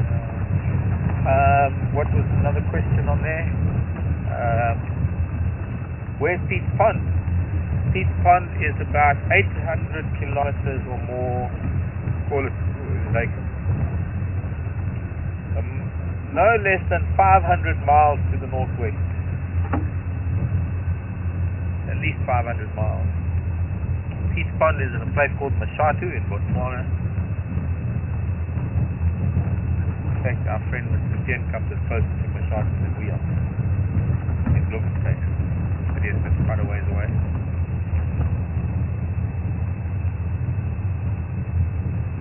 Sadly not on this map. I'd have to bring a map to South Africa and start putting things into perspective on a different map. Diminishing the scale a little bit, get a bigger map. We're increasing the scale and which way you look at it.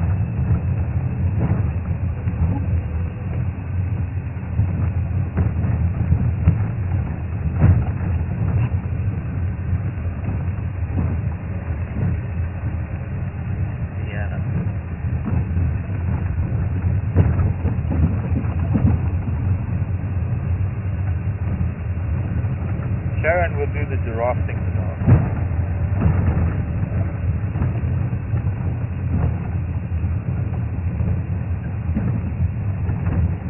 Yeah, right.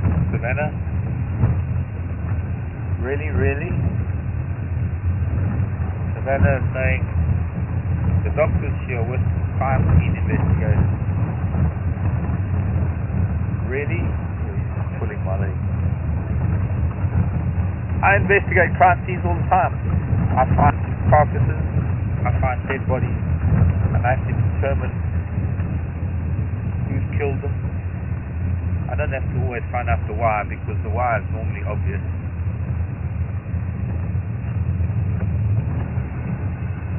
But sometimes I have to look at the remains, find out who killed it, how long ago it was. At least I don't have to think about motive and opportunity. Well, opportunity was there, but motive. Oh, there's a porcupine call. Seriously, watching my vehicles.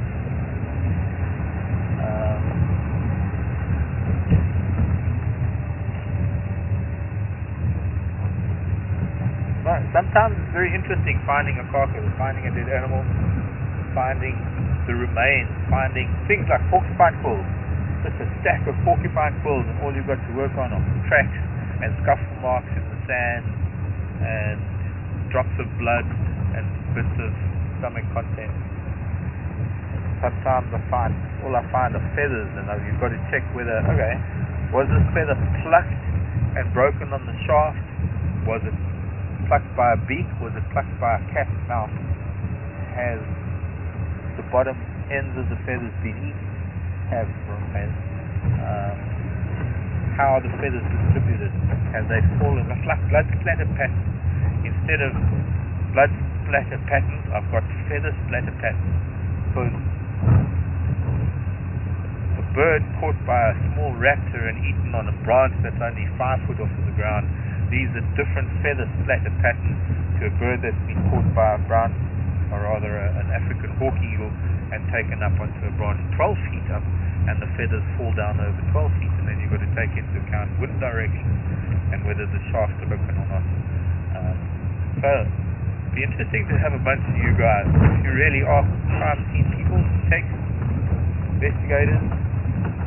It's one of my favorite subjects. I love fiction, like Kathy Rice. Well, in the old days it was Patricia Cornwall, but now Kathy Rice and some of those other forensic pathologists. Things. Lovely subject in terms of the intrigue and the puzzles and the, yeah, definitely great thing to study, get interested in.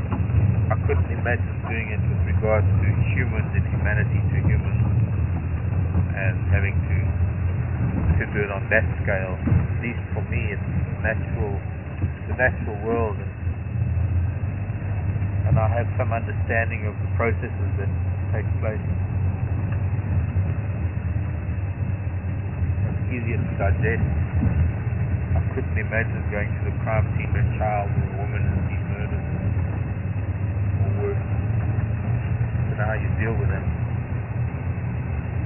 But for me, sometimes it's just as bad, to find the carcass or a young lion cub, or find an elephant baby, or find something that really died before its time, trying to break down the process, or rather trying to understand the process, who did it and why. Well, you'll never know the why. I mean, these are animals we're dealing with in the true sense of the word. It's quite sad that in the human world, when you're talking about serial killers, they call them animals, but they're not. It's actually an insult. Animals. That's just barbaric, the way humans are. Those things beeping on their own. Dave! Hello, Jumbo Buena Dave. Dave Hill. In the UK.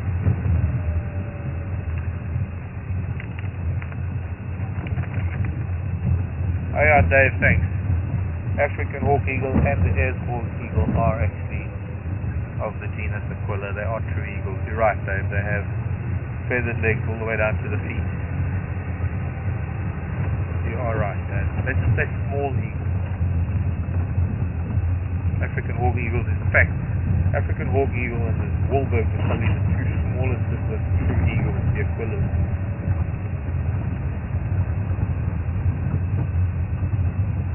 Nice to hear from you, Dave. I shall raise a beer to you this afternoon when I get back this evening. It's not a Tusker, but it's a black label. You should remember those. And, surprise, surprise, Yala Bull.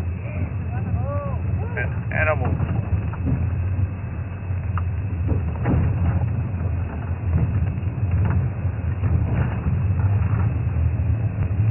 Making his way deeper into the bush as we approach.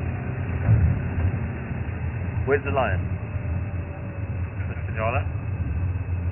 Where's the lion? We're going to get quite close now. We're not going to get spooked. Are you going to get spooked if I carry on? There's nowhere to go in there. You want to come out? No? More interested in food. Yeah, that happens because the wind's dropped. He's probably been hiding all day. Now he's hungry. Is it too dark to get him? Just a couple of pieces of grass. Oh, it's very, very close. And he's a magnificent bull. Wow. Huge.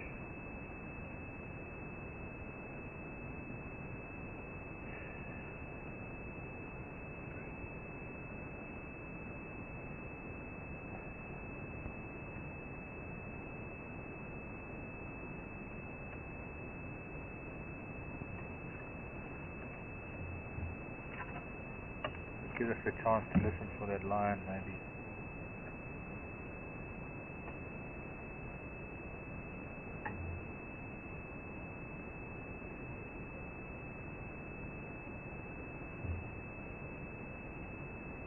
Suddenly got self-conscious. He's loving the greenery in there.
Center line, the painted marking main road.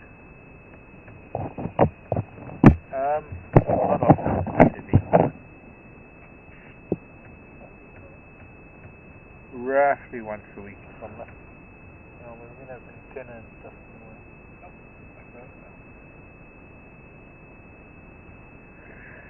somewhere. Usually once or twice a month. And then it's just to a local village just to get a few supplies and things.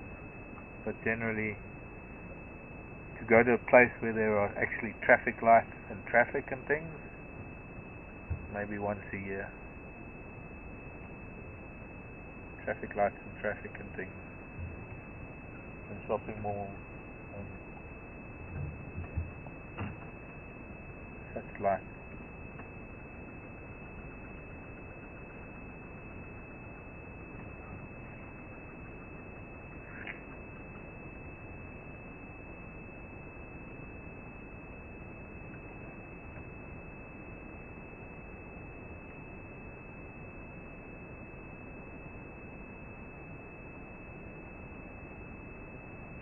pretty sky.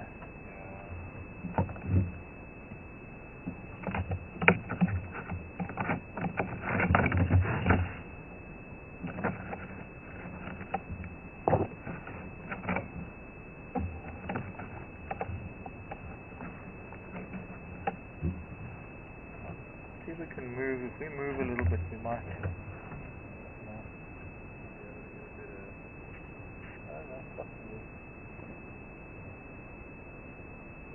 Just before we sign off, we are in a bit of a dip. Let's try and get the high ground and we can see maybe. Can I start up?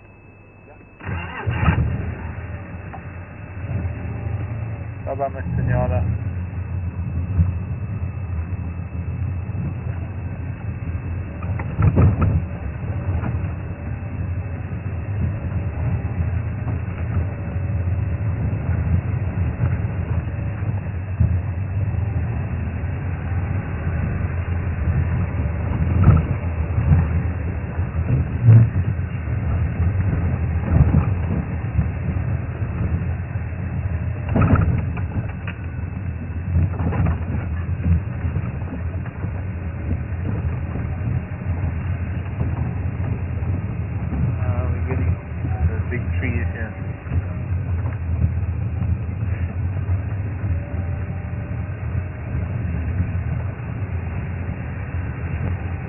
But you were right, there's a bit of cloud to give a bit of colour. Oh, and now I'm getting a little bit chilly.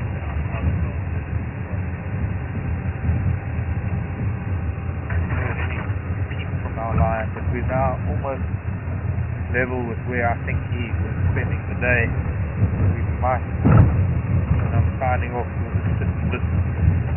We'll be signing off pretty soon. We'll sit and listen and see if we can hear.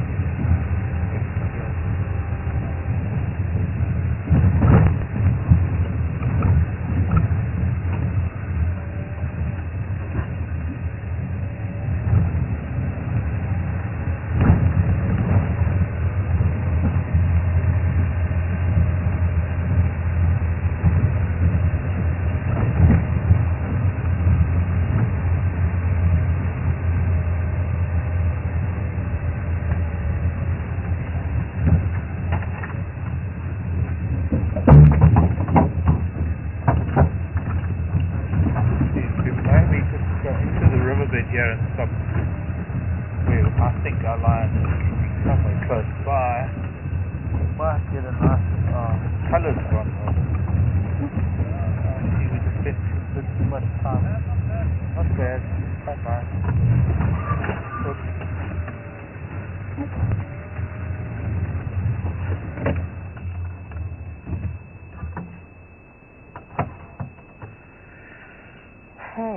So with these colours in the sky fading,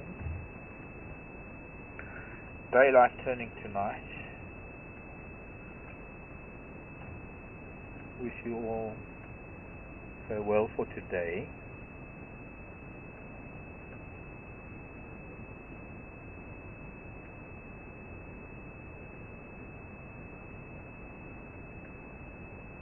Thank you for joining us. My name is Mark. Brian's been on camera. Aaron's been in FC. And it's been an absolute pleasure chatting to you this afternoon.